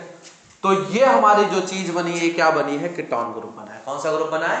Ketone group. याद रखना, कीटोन वो है जिसमें बीच में पहुंच जाए, वो जिसमें कीड़े बीच में काटे। कीड़े कहाँ काटेंगे? बीच में काटेंगे, ठीक है। तो कीटोन कहाँ पहुंच गया? बीच में पहुंच गया। एल्डिहाइड अलग होता है, एल्डिहाइड अलग होता है, याद रखना, एल्डिहाइड में क्या होता है? अलग होता है। ऑक्सीजन कहाँ होगा? बिल्कुल अलग होगा, मतलब बिल्कुल साइड में होगा। क्या बना? एल्डिहाइड। तो कुछ चीजें याद रखना, एल्डिहाइड अलग में होता है। हमारा कीटोन, कीड़े कहाँ काटेंगे? बीच में काटेंगे। कार्बोक्सिलिक एसिड्स में क्या हो? जिसमें हमारा एल्डिहाइड और अल्कोहल दोनों चीजें लग जाए, जिसमें एल्डिहाइड और अल्कोहल दोनों चीजें लग जाए, वो हमारा क्या बनाता है? कार्बोक्सिलिक एसिड बनाता है। क्या बनाता है? कार्बोक्सिलिक एसिड बनाता है। इस चीज को ध्यान रखना। और जब भी इनमें से कोई चीज लगाते हैं तो हम क्या करते हैं? हाइड्रोजन को रिमूव करते हैं। यहां से देखो हाइड्रोजन रिमूव कर दिया, ऊपर भी नहीं रहा, नीचे भी नहीं रहा, 2 हाइड्रोजन हटाए, क्योंकि उनका एक एक हाइड्रोजन इलेक्ट्रॉन शेयर कर रहा था। एक हाइड्रोजन 1 इलेक्ट्रॉन, दूसरा हाइड्रोजन 1 इलेक्ट्रॉन। तो हमने 2 इलेक्ट्रॉन शेयर करने हैं अब, तो दोनों को हटा दिया हमने, दोनों की जगह एक चीज लेके आया कि किसको? ऑक्सीजन को। बीच में लगा दिया तो कौन सा ग्रुप लगाया? कीटोन ग्रुप लगाया। ध्यान रखना। थोड़ा सा आगे और बढ़ते हैं, बस खत्म हो रहा है। Homologous series. होमोलोगस सीरीज हमारी कौन सी सीरीज होती है?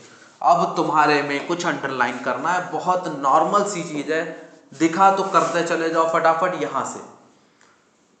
A series of compounds in which the same functional group substitute for hydrogen in a carbon chain is called homologous series। देखो होमोलोगस सीरीज पे क्वेश्चन आते हैं, मैंने पहले भी बना के डाले हुए हैं, नहीं देख रहे तो शॉर्ट्स जाके देख लो भाई, शॉर्ट्स में बहुत क्वेश्चन डाले हुए हैं होमोलोगस सीरीज पे। अगर सेम फंक्शनल ग्रुप हमारा लगा हुआ हो और हाइड्रोजन को रिमूव कर रहा हो अलग अलग कार्बन कंपाउंड्स में, जैसे यहाँ पे CH3OH C2H5, देखो कार्बन बढ़ा दिया हमने, C2H5OH, ये है हमारा अल्कोहल का फार्मूला। किसका? अल्कोहल का। थोड़ा सा इंपॉर्टेंट है, इसको अल्कोहल भी बोलते हैं। 2C विद इथ, 2 लगते हैं तो क्या लगेगा? इथ। क्या लगेगा? इथ। सिंगल बॉन्ड होगा क्योंकि हमारा CnH2n+2 वाला फार्मूला यहाँ पे सेट हो रहा है। 2C2 होने चाहिए तो H कितने होने चाहिए थे? 6 होने चाहिए थे। एक H की जगह हमने OH लगा दिया। OH की वैलेंसी कितनी होती है? 1 होती है। तो इथनॉल, ठीक है, इथनॉल। अल्कोहल ग्रुप लगा तो लास्ट में ऑल लग जाएगा, तो ये हमारा क्या है? इथनॉल है। ध्यान रखना इस चीज को, ठीक है। होमोलोगस सीरीज पे क्वेश्चन आता है, मार्क कर लेना। ध्यान नहीं देते बच्चे, वहां पे जाके कंफ्यूज जाते हैं। होमोलोगस सीरीज पूछ ली उसने, अब मैं क्या करूं? ध्यान नहीं आ रहा होमोलोगस सीरीज होती कौन सी है। उसने एक फार्मूला लिख के दे देगा C2H5OH, बताओ इसकी होमोलोगस सीरीज। कोई भी होमोलोगस कंपाउंड बता दो, इसके अलावा 2 और। तो समझ ही में नहीं आ रहा, अब OH हटाएं हम या C बढ़ाएं, C घटाएं, क्या करें? नहीं समझ में आ रहा। याद रखना हमेशा होमोलोगस सीरीज में हर बार एक CH2 बढ़ता जा रहा है। इसमें C 1 था, H3 थे, यहाँ पे C2 हो गए, H5 हो गए, तो C कितना बढ़ा? 1 बढ़ा। H कितने बढ़े हमारे टोटल? दो बड़े, ठीक है। H कितने बड़े? 2 बड़े। यहाँ पे देखो C एक और बड़ा, H 5 से 7 हो गया, तो H कितने बड़े? 2 बड़े। अब एक कार्बन 2 हाइड्रोजन बढ़ते जा रहे हैं, तो हर एक होमोलोगस सीरीज किससे डिफर करती है? By the CH2 compound. कोई पता नहीं, एक नंबर में पूछ ले, ध्यान रखना, मैंने बता दिया होमोलोगस सीरीज थोड़ी सी इंपॉर्टेंट है, काम की, ठीक है। फॉर्मूले दिए इन्होंने एल्कीन, अल्काइन और एल्केन के, तो मैं जरूरत नहीं, तुम पहले से ही लिखे बैठे हो, तो इस चीज को याद रखना। आगे बढ़ते हैं। होमोलोगस सीरीज में बोला है कि फिजिकल प्रॉपर्टी थोड़ी सी बदलती नजर आती है हमें हमेशा। क्यों? ये मार्क कर लो, एक्चुअली छोटी क्लासों में तो कम पूछते हैं, लेकिन क्या पता तुमसे पूछ लें क्यों ऐसा होता है कि होमोलोगस सीरीज में जैसे हम आगे बढ़ते हैं उसकी फिजिकल प्रॉपर्टीज थोड़ी सी बदलती चली जाती है। क्यों बदलती हैं? क्योंकि जैसे जैसे मॉलिक्यूलर मास बढ़ेगा, मतलब अगर हमारा CH3OH से हमारा C2H5OH, मतलब कि इसको हम लोग ये भी तो लिख सकते हैं CH3CH2OH, है ना। एक CH2 बीच में बढ़ा दिया हमने, एक बीच में CH2 बढ़ा दिया। अब क्या होगा? इसका वजन कम होगा, जिसके वजन को क्या बोलते हैं? Molecular mass. क्या बोलते हैं? Molecular mass. तो इसका मॉलिक्यूलर मास थोड़ा सा कम होगा और इसका मॉलिक्यूलर मास थोड़ा सा ज्यादा होगा। इसका मॉलिक्यूलर मास थोड़ा सा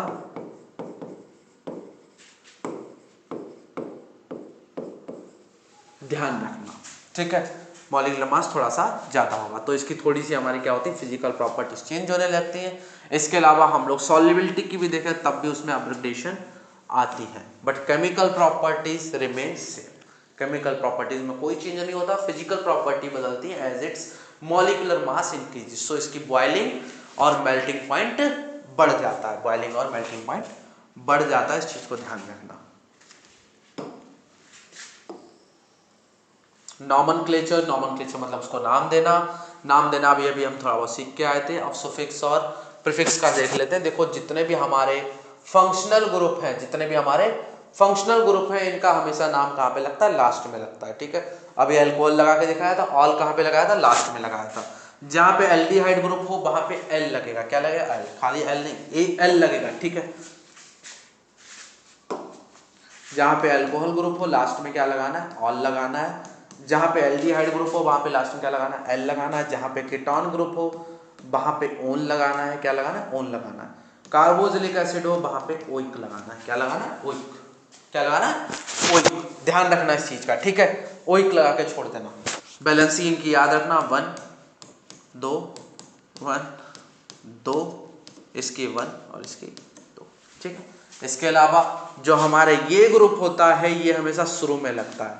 कहाँ पे लगता है? शुरू में। अगर हमने फ्लोरीन इस्तेमाल करा तो हम क्या लगा देंगे? फ्लोरो, ठीक है। अगर हमने क्लोरीन इस्तेमाल कर दिया तो क्या लगा देंगे? क्लोरो। अगर ब्रोमो इस्तेमाल कर लिया तो हम लोग क्या लगा देंगे? ब्रोमो, ठीक है। और आइडो लगा दिया तो आइडो लगा देंगे। आइडो के है नहीं तुम्हारे में क्वेश्चन, करना चाहो तो लिखना चाहो तो लिख लेना, ठीक है। इतनी चीज़ें छोटी छोटी हैं, नीचे लिख लो। ये तो यहीं पे भर देना जी में, कोई दिक्कत नहीं है। नीचे की तरफ बढ़ते हैं हम लोग।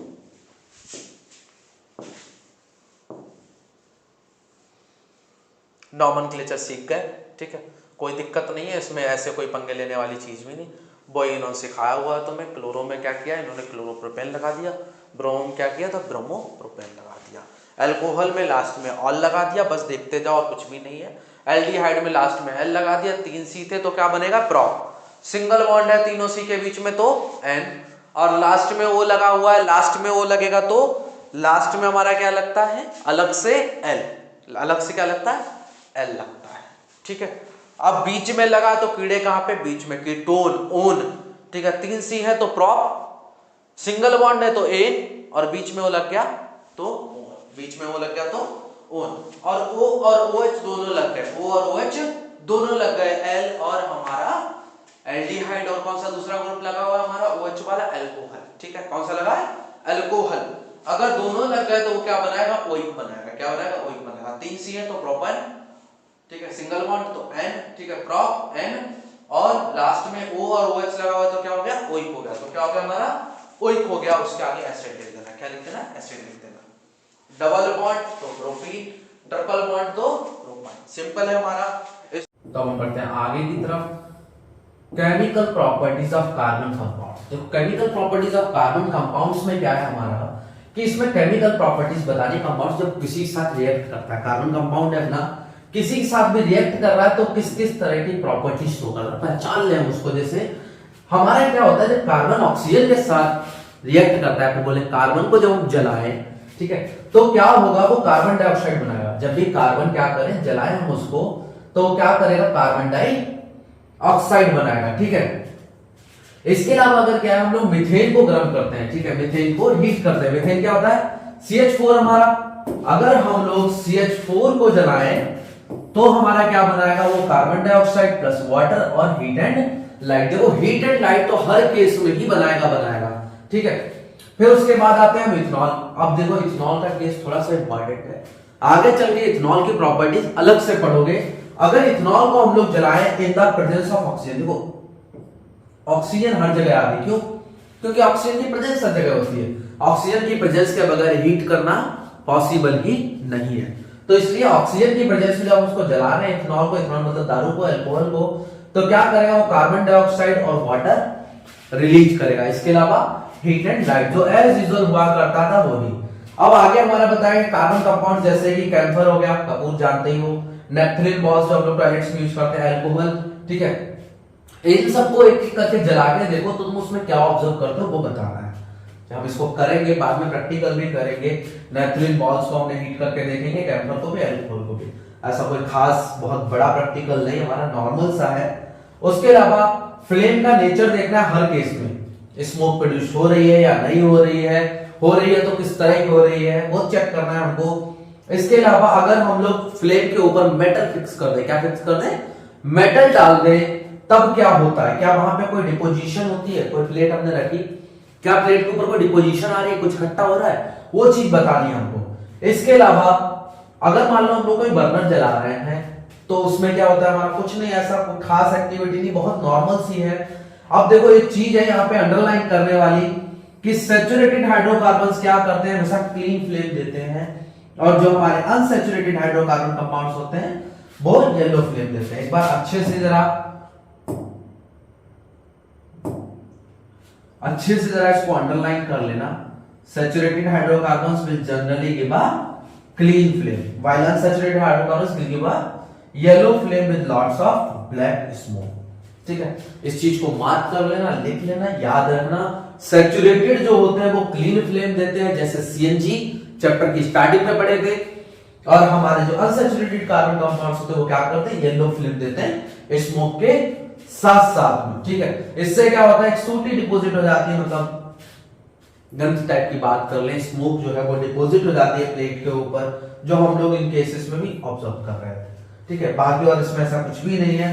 केरोसिन ऑयल जला के देखा होगा तुमने, केरोसिन जानते हो ना, मिट्टी का जला के देखा होगा, तो उसमें भी सेम चीज होती है।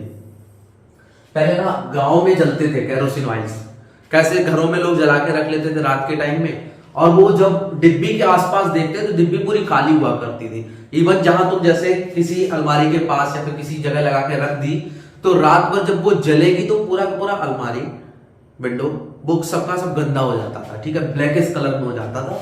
तो केरोसिन ऑयल जब हम लोग जलाते तो याद रखना हमेशा कैसा हो जाता है कि वो शूटी फ्लेम प्रोड्यूस करता है, हमेशा याद रखना इस चीज को। इसके अलावा कुछ चीजें हैं हमारी जो क्या, जिसको हम लोग मिक्स करें किसी चीज के साथ या फिर ऑक्सीजन रिच हो तो वो क्या करेगा, क्लीन ब्लू फ्लेम देगा।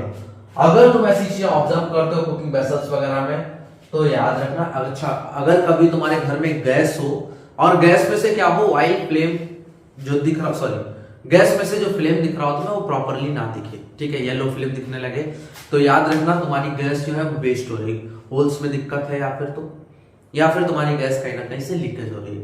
ऐसी कंडीशन में सबसे पहली चीज तो नमक डाल के देखना, नमक जलेगा और उसके होल्स को साफ कर देगा। बाकी तो है बहुत सारे नुस्खे हैं, ऐसा कुछ खास नहीं, बट हाँ याद रखना कि जब भी हमारी गैसेस वगैरह अगर प्रॉपरली नहीं जल रही, येलो फ्लेम प्रोड्यूस कर रही है, तो इसका मतलब क्या हुआ कि उसमें कोई ना कोई दिक्कत है। हालांकि वो सैचुरेटेड हाइड्रोकार्बन है तो उसने येलो फ्लेम प्रोड्यूस नहीं करनी चाहिए थी, इस चीज को याद रखना।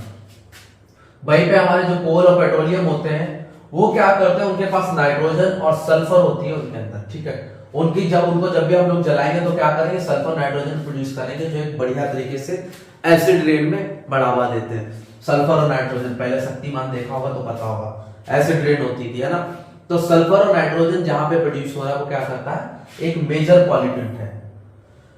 अब हमारे कैसे सब्सटेंस जो है बर्न होते हैं विद और विदाउट फ्लेम, कुछ ऐसे होते हैं जो बस ग्लो करते हैं और कुछ ऐसे होते हैं जो जलते हैं। हालांकि इसमें कुछ ऐसा इंपॉर्टेंट नहीं है, बट फिर भी सुनते जाओ। कुछ ऐसे सब्सटेंस होते हैं जो ग्लो करते हैं, जस्ट ग्लो, ठीक है। जैसे चारकोल, उसको हम लोग जलाए तो जस्ट ग्लो करेगा, रेडिश कलर में दूर से नजर आएगा, ठीक है। बहुत ज्यादा आयरन को गर्म करा दे तो वो भी क्या होगा, रेड कलर में नजर आएगा, ठीक है। कुछ चीजें ऐसी होती हैं जो फ्लेम के साथ जलती है बहुत बढ़िया तरीके से।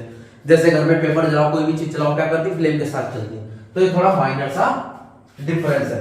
कोल और पेट्रोलियम हमारा कैसे बनता है, ये थोड़ा सा सुन लो, थोड़ा सा कामयाब है।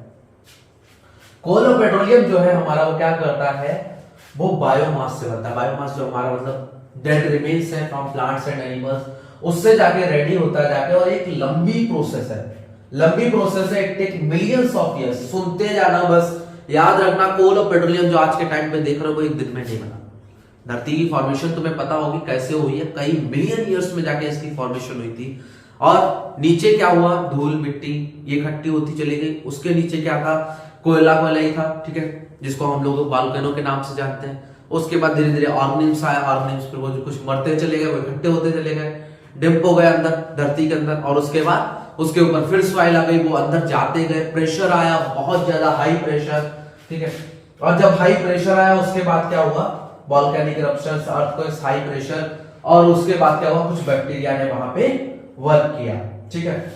सी बेड्स बैक्टीरिया जो है उन्होंने डेड रिमेन्स पे अटैक किया, और अंडर हाई प्रेशर वो धीरे धीरे किसमें कन्वर्ट हो गया, हमारा कोल एंड पेट्रोलियम में कन्वर्ट हो गया। सिंपली याद रखना, जो डेड रिमेन्स होते हैं प्लांट्स एंड एनिमल्स, उन पे क्या हो, जब बैक्टीरिया काम करे, क्या काम करे, बैक्टीरिया काम करें, तो वो क्या करते हैं, धीरे धीरे कन्वर्ट हो जाते हैं in the coal and petroleum.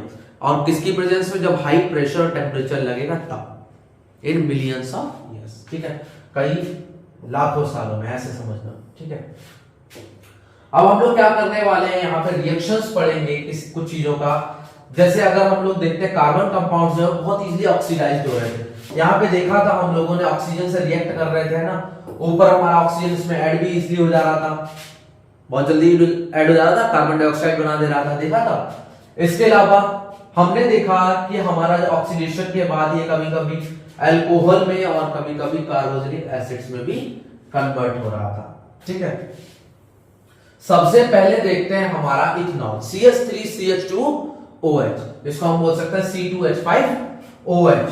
तो हमारा जब C2H5OH जो है एक कैटलिस्ट की प्रेजेंस में अगर हम उसको हीट करते हैं तो क्या करेगा, वो कन्वर्ट हो जाएगा into the carboxylic acid. Alcohol किसमें कन्वर्ट हो गया, इनटू द कार्बोक्सिलिक एसिड, किसकी प्रेजेंस में, KMnO4 की प्रेजेंस। अभी KMnO4 क्या है, इस चीज को याद रखना, ये हमारा है, देखो एक चीज है ये हमारा है पोटेशियम परमैंगनेट, एक है हमारा पोटेशियम परमैंगनेट और दूसरा है हमारा पोटेशियम डाइक्रोमेट। पोटेशियम डाइक्रोमेट, दूसरी चीज हमारी क्या है, पोटेशियम परमैंगनेट। तो मैं पेंसिल से यहीं पे लिख लेना है, क्योंकि कई बार तुमसे पोटेशियम परमैंगनेट और पोटेशियम डाइक्रोमेट का फॉर्मूला पूछ लेता है। अगर याद ना रहता हो तो एक नॉर्मल सी चीज बताता हूं, समझ तो गए ना।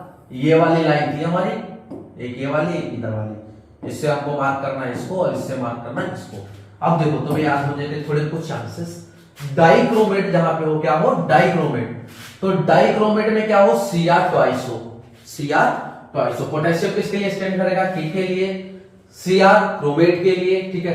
तो जहां पे पोटेशियम डाइक्रोमेट हो उसके साथ साथ ऑक्सीजन भी ऐड हो, तो वो क्या है, हमारा K2Cr2O7 है। क्या है, K2Cr2O7। अगर हमारा पोटेशियम परमैंगनेट है, पोटेशियम परमैंगनेट है, तो मैग्नेट मतलब मैग्नीज वाला जो है वो ये है, ये क्या है हमारा पोटेशियम परमैंगनेट। याद रहेगा, चांसेस हैं कि हमारा KMnO4 कम से कम 1 मार्क में आ जाए तो मार्क कर देना, थोड़ा सा इंपॉर्टेंट है, इस चीज को याद रखना, थोड़ा सा इंपॉर्टेंट है। यहाँ पे ये दोनों क्या कर रहे हैं, as an oxidizing agent behave कर रहे हैं। कैसे बिहेव कर रहे हैं?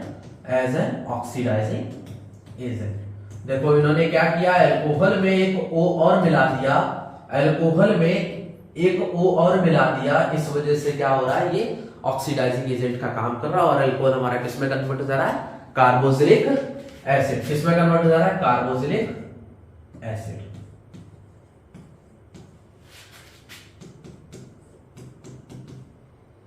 याद रखना इस चीज को, ठीक है? बहुत इंपॉर्टेंट नहीं, बस ये इंपॉर्टेंट है दोनों चीजें।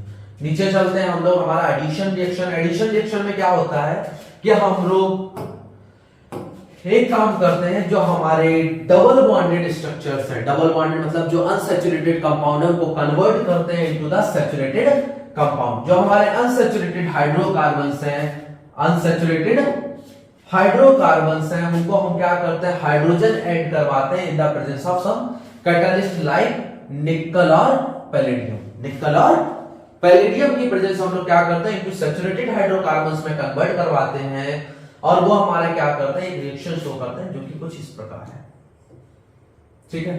अब क्या होता है, जैसे हमारे वेजिटेबल ऑयल्स हैं, वेजिटेबल्स ऑयल्स में क्या होता है, लॉन्ग अनसैचुरेटेड कार्बन चेन होती है, और जो हमारे एनिमल फैट्स हैं उसमें क्या होता है, हमारी लॉन्ग सैचुरेटेड कार्बन चेन होती है। एनिमल फैट्स की तो कोई बात नहीं, ठीक है? एनिमल फैट्स वैसे हमारे लिए कुछ नुकसानदायक होते हैं। सैचुरेटेड, सैचुरेटेड मतलब ये तो सिंगल बॉन्ड वाले, कोई बात नहीं, ऑलरेडी सिंगल बॉन्ड में। जो वेजिटेबल ऑयल्स है वो डबल बॉन्ड में होते हैं, जो कि हमारे लिए ठीक नहीं माने जाते, तो उसको हम लोग क्या करते हैं, कन्वर्ट करते हैं इनटू द सैचुरेटेड हाइड्रोकार्बन्स। अब जैसे ये है हमारा अनसैचुरेटेड डबल बॉन्ड, यहाँ कितने बॉन्ड है, डबल बॉन्ड है, CC, तो इसको हम लोग क्या करते हैं, निकल की प्रेजेंस में या पैलेडियम की प्रेजेंस में हम लोग क्या करते हैं, एक H को और ऐड करवा देते हैं, नीचे H को डाल दो, एक H और ऐड करवा दो, अभी किसमें कन्वर्ट हो गया हमारा C2H। अब ये RR क्या है हमारे, चाहे तुम इसमें और ग्रुप लगा लो मोनोमर्स, और चाहे तो कोई फंक्शन लगा लो, ठीक है, चलेगा तुम। इस लाइन को याद रखना, animal fats generally contain saturated fatty acids. Animal fats क्या होते हैं, हमारे सैचुरेटेड फैटी एसिड्स रखते हैं, जो कि माने जाते हैं थोड़े से हार्मफुल है, किसके लिए, हेल्थ के लिए। और वहीं पे जो ऑयल्स है, वेजिटेबल ऑयल्स, जो कि अनसैचुरेटेड फैटी एसिड्स गेन करते हैं, वो क्या होते हैं, हमारे चूज करे जाते हैं फॉर दी कुकिंग। तो एनिमल फैट्स जो हमारे सैचुरेटेड है वो बेनिफिशियल नहीं होते फॉर दी हेल्थ, ठीक है? इस चीज को याद रखना हमेशा, ये इंपॉर्टेंट है, ये इंपॉर्टेंट है। इस वजह से कई बार ये रिएक्शन तुमसे पूछ ली जाती है, अदरवाइज इसकी कोई वैल्यू नहीं होती। नीचे वाली हमारी और इजी है, ये हमारा सब्स्टिट्यूशन रिएक्शन। सब्स्टिट्यूशन रिएक्शन हमारा क्या है, जो सैचुरेटेड हाइड्रोकार्बन्स है, कौन से कार्बन्स, सैचुरेटेड हाइड्रोकार्बन्स है, वो थोड़े से अनरिएक्टिव होते हैं। Saturated hydrocarbons are unreactive. इसके पीछे बहुत बड़ा कॉज है कि सैचुरेटेड हाइड्रोकार्बन्स अनरिएक्टिव क्यों होते हैं। सबसे मेन कॉज ये सिंगल बॉन्ड होते हैं, तो थोड़े से स्टेबल ज्यादा होते हैं। याद रखना इस चीज को कि सिंगल बॉन्ड की वजह से क्या होता है, स्टेबिलिटी ज्यादा होती है। Single bond more stability, more stability, याद रखना इस चीज को, ठीक है? डबल और ट्रिपल बॉन्ड बनते जाएंगे तब क्या होगा, स्टेबिलिटी और डिक्रीज होती जाएगी, वो उतने अच्छे ज्यादा स्टेबल नहीं होंगे, ज्यादा बेहतर नहीं होंगे। तो जैसे हमारा कुछ रिएजेंट्स प्रेजेंट हो, आप सनलाइट हो, क्लोरीन हो, उसको हम लोग क्या करते हैं, बहुत इजीली सनलाइट अगर प्रेजेंस हो वहां पे, तो क्लोरीन को हम बहुत जल्दी ऐड करा सकते हैं। क्लोरीन क्या, फ्लोरीन को भी जल्दी ऐड करा सकते हैं, हालांकि fluorine a bit more reactive than chlorine. Chlorine को हम ज्यादा प्रेफरेंस देते हैं हमेशा, ध्यान रखना, ऐसा कहीं चैप्टर में नहीं है तुम्हारे, आगे चल के पढ़ोगे, ठीक है? क्लोरीन क्या करता है, रिप्लेस कर देता है हमारा कार्बन एटम को, और फिर वो क्या बना देता है, क्लोरोमीथेन, क्लोरोमीथेन बना देता है। और इस तरह हम कई सारे होमोलोगस सीरीज बना सकते हैं, जिसमें हम क्या करें, कोई ना कोई हेलोजन ऐड करवा दे, हेलोजन ऐड करवा दे। एज यहाँ पे क्या हो रहा है, हमारा एक हाइड्रोजन रिमूव हो रहा है, यहाँ पे CH4 थे और यहाँ पे CH कितने हैं, CH3 है, यहाँ पे CH कितने हैं, CH3 है, ठीक है? तो एक हाइड्रोजन कहां गया, दूसरी तरफ चला गया, तो एक हाइड्रोजन की रिमूवल की वजह से हम लोग इसको क्या बोलते हैं, सब्स्टिट्यूशन रिएक्शन बोलते हैं, ठीक है? इसको हम लोग क्या बोलते हैं, सब्स्टिट्यूशन रिएक्शन बोलते हैं। नीचे की तरफ बढ़े, चलो नीचे की तरफ बढ़ते हैं हम। सब इंपॉर्टेंट कार्बन कंपाउंड्स, कुछ कार्बन कंपाउंड्स जो इंपॉर्टेंट है जैसे कि इथेनॉल एंड इथेनोइक एसिड, ठीक है। इनकी कुछ मेजर प्रॉपर्टीज पढ़ने वाले हैं हम लोग नीचे चल के। जैसे सबसे पहले पढ़ते हैं प्रॉपर्टीज ऑफ इथेनॉल। इथेनॉल हमें पता है रूम टेम्परेचर कैसा होता है, लिक्विड होता है। रूम टेम्परेचर कैसा होता है, लिक्विड होता है। दारू में देखा होगा, दारू लिक्विड होती है हमेशा, ठीक है। इथेनॉल सेम चीज है। इसका फॉर्मूला, केमिकल फॉर्मूला क्या होता है, C2H5OH। रट गया होगा ये ऑलमोस्ट, दारू का सबको रट जाता है आंसर जाके, ठीक है। इथेनॉल को जो है कॉमनली क्या कहते हैं, अल्कोहल कहते हैं, ठीक है। ये किस किस काम में काम आता है, हमारा मेडिसिन में, टिंचर आयोडीन में, कफ सिरप्स में। कुछ जो पहाड़ी लोग होते हैं वो क्या करते हैं, इसको एज अ कफ सिरप पीते हैं, ड्रिंकिंग पर्पस से नहीं, बहुत माइनर से, 1 ढक्कन 2 ढक्कन 1.5 ढक्कन इस तरह से नॉर्मल, ठीक है। छोटा सा कैप में ले लिया उन्होंने, पी लिया। एज ए कफ सिरप के रूप में भी इस्तेमाल करते हैं और एज अ टॉनिक भी, क्योंकि हमको पता है कहीं ना कहीं हमको नौसिया प्रोवाइड करता है, थोड़ा सा सुस्त हो जाते हैं या फिर हमको नींद सी आती है इसको पीने के बाद। तो इसका मतलब क्या हुआ, ये कई लोगों को एज अ ड्रग प्रोवाइड करी जाती है, जिससे क्या हो वो अपने पेन से रिलीफ ले पाए, ठीक है। ये वो वाला नहीं है कि कोई दारू पी रहा है, चलो ठीक है मेरे को दुख हो गया तो मैं दारू पी रहा हूँ क्योंकि मेरे को पेन से रिलीफ मिलेगा, ये वो पेन नहीं है।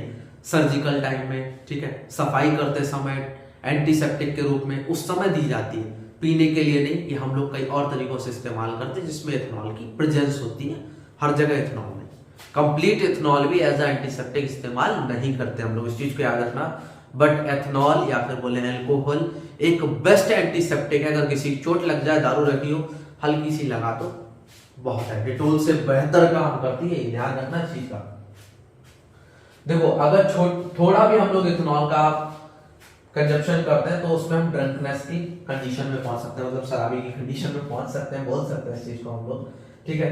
और जो हमारा प्योर इथेनॉल है वो एब्सोल्युटली लेथल है, कैन बी लेथल, ठीक है। जिसको हम लोग प्योर इथेनॉल बोलते हैं उसको एब्सोल्यूट इथेनॉल भी बोलते हैं, वो लेथल है। लेथल मतलब डेंजरस है, बहुत ज्यादा डेंजरस है। तो हमको प्योर इथेनॉल हम लोग इनटेक नहीं कर सकते, कोई इनटेक नहीं कर सकता। वैसे एक चीज बोल लूंगा, जीवन में कुछ भी हो जाए दारू मत पीना, ठीक है। बाकी सब चलेगा, दारू मत पीना, कभी मत पीना। बाकी हमारा आता है सोडियम के साथ हम लोग इथेनॉल का मिक्स करवा दे तो हमारा क्या बनाता है, सोडियम इथोऑक्साइड बनाता है। क्या बनाता है, सोडियम इथोऑक्साइड। कोई इंपॉर्टेंट प्रोसेस नहीं है तो इसको रटने की कोई जरूरत नहीं है, याद रखना, ठीक है। फिर नीचे की तरफ बढ़ते हैं हम लोग। अब देखो एक ऐसी अकेली रिएक्शन है जिसमें क्या करते हैं हम लोग, इथेनॉल को हीट करते हैं 443 केल्विन को। ये थोड़ी सी इंपॉर्टेंट है क्योंकि इसमें हम लोग क्या कर रहे हैं, इथेनॉल को कन्वर्ट कर रहे हैं इनटू इथीन। किसमें कन्वर्ट कर रहे हैं, इनटू इथीन। याद ना रहता हो तो लिख लो, वरना कोई दिक्कत नहीं। जब हम इथेनॉल को क्या कर रहे हैं, H2SO4 की प्रेजेंस में रिएक्ट कर रहे हैं, फिर H2SO4 में डाल दें, ठीक है। हॉट सल्फ्यूरिक एसिड अगर हम लोग डालें, ठीक है, तो उसमें क्या होगा, हमारा वाटर प्रेजेंट होगा, वाटर रिलीज होगा और क्या बनाएगा, इथीन बनाएगा। क्या बनाएगा, इथीन बनाएगा। ध्यान रखना इस चीज को, सल्फ्यूरिक एसिड की प्रेजेंस में हमारा अल्कोहल किसमें कन्वर्ट करता है, इनटू इथीन एंड वाटर, ठीक है। इस चीज को याद रखना। अब अल्कोहल इफेक्ट कैसे करते हैं, एक्चुअली तुम्हारे ना एक्टिविटीज में बस यही थोड़ा इंपॉर्टेंट है। क्यों इंपॉर्टेंट है, पास होने वाले बच्चों को ये दिया जाता है, बहुत नॉर्मल सा आता है, इसमें कुछ ऐसा खास नहीं हाव भाव आएगा, ऐसा कुछ नहीं, नॉर्मल सा आता है। बस कैसे हमारे अल्कोहल जो है अफेक्ट कर रहा है लिविंग बीइंग्स को। सबसे पहली बात तो इसका कंजप्शन जो है हमारा मेटाबॉलिक प्रोसेस को स्लो करता है और नर्वस सिस्टम जो है वीक कर देता है। याद रखना, जब दारू पीता है कोई इंसान तो उसका नर्वस सिस्टम वीक हो जाता है। नर्वस सिस्टम वीक होने से क्या होगा, एक्शन वीक हो जाएंगे, ठीक है। सिग्नल बॉडी पास करेगी, तेरे को हिलना है, तेरे को चलना है, ये करना है, लेकिन वो प्रॉपरली नहीं चलेगा। देखा दारू पीने वाला इंसान टेढ़ा मेढ़ा चलता है, देखा, तो टेढ़ा मेढ़ा चलने लगा क्योंकि उसका नर्वस सिस्टम प्रॉपरली काम नहीं कर पाता। और इसके अलावा क्या है, lack of coordination. Lack of coordination मतलब उसकी बॉडी का तालमेल नहीं मिलना, कंफ्यूजन होना। अच्छा तुम आ गए, ऐसा हो रहा है, एक तो मुंह टेढ़ा हो जाएगा उसका, बोलने वाले जो दारू पी होगा मुंह टेढ़ा हो जाएगा थोड़ा, और ड्राउजीनेस, ठीक है, आंखें चिपचिपाना, ठीक है, सुस्त हो जाना एकदम, और नॉर्मल सा इनहिबिशंस, और फाइनली स्टूपर, थोड़ा सा हो सकता है कई बार बेहोश भी हो जाए। इसके अलावा कई बार इंडिविजुअल क्या करता है, थोड़ा सा रिलैक्स फील करता है पीने के बाद, और sense of judgement, sense of timing, muscular coordination, ये सब के सब खराब हो जाते हैं। जजमेंट प्रॉपरली नहीं कर पाता, गोली चल गई, अच्छा गोली चल गई, दारू पीने के बाद पता ही नहीं है। तो कई लोगों का sense of humour, sense of timing सब काम करना बंद कर देता है। और इथेनॉल जो है इसी की तरह मिथेनॉल का भी छोटा सा कंजप्शन अगर कोई कर ले, दारू पीने वाला छोटा थोड़ा सा कंजप्शन मिथेनॉल का कर ले तो सारी टेंशन ही खत्म, मतलब बंदा ही खत्म। ठीक है, दारू पीने से वैसे बहुत नुकसान होता है। पहले टाइम में तो औरतें मारती थी, दारू पीता था जो, ठीक है, बहुत सारी मूवी में दिखाया गया, साउथ की मूवी में ज्यादा शराबी पीटते हैं। तो थोड़ा सा मिथेनॉल पी ले तो सारी टेंशन खत्म। अगर मिथेनॉल पी तो बंदा डेड। ठीक है, intake of methanol is in very small quantities can cause death. थोड़ी सी क्वांटिटी में क्या कर सकता है, डेथ हो सकती है। मिथेनॉल क्या होता है, ऑक्सीडाइज हो जाता है इनटू मेथनॉल।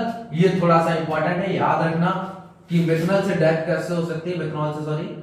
तो मेथनॉल हमारा क्या है, अगर बॉडी में गया तो वो किसमें कन्वर्ट हो जाता है, ऑक्सीडाइज होके इनटू मेथनॉल। किसमें, मेथनॉल में कन्वर्ट हो जाता है, कहां पे, लिवर में। और जो मेथनॉल है वो क्या करता है, रिएक्ट करता है हमारे सेल्स के साथ, और सेल के अंदर एक चीज होती है, इसको बोलते हैं प्रोटोप्लाज्म। क्या बोलते हैं, प्रोटोप्लाज्म बोलते हैं। वो प्रोटोप्लाज्म क्या होता है, इकट्ठा हो जाता है, कोगुलेट हो जाता है। तो जो अल्कोहल के चक्कर में कभी गलती से मिथेनॉल पी गया, उसका काम खत्म है। ठीक है, अगर इसमें क्या होगा, हमारा प्रोटोप्लाज्म कोगुलेट हो गया तो एक अंडे का आकार ले लेगा। जैसे अंडा उबालते हैं ना, उबालने के बाद वो क्या होता है, हार्ड हो जाता है। सेम कॉज यहाँ पे होगा, सेम चीज यहाँ पे होगी। और मिथेनॉल क्या कर देगा, ऑप्टिक नर्व ऑलमोस्ट डैमेज कर देगा। ठीक है, और इसके अलावा अंधा कर देगा। ठीक है, ऑप्टिक नर्व डैमेज होगी तो अंधा होना जायज है। ठीक है, ये ऑप्टिक नर्व खत्म करेगा, उसके अलावा अंधा कर देगा। इथेनॉल जो है एक इंडस्ट्रियल प्रॉपर सॉल्वेंट है। इसको क्या करते हैं, एज अ सॉल्वेंट ही रहे, कोई इसको इस्तेमाल ना करे तो कई सारी इंडस्ट्रीज में मिथेनॉल इसमें मिक्स कर देते हैं, जिससे कि क्या हो, ये लोग पिए ना। ठीक है, और डाइज में भी हम लोग क्या करते हैं, कलर प्रोवाइड करने के लिए, सॉरी डाइज भी हम लोग क्या करते हैं, ऐड करते हैं अल्कोहल्स में। ठीक है,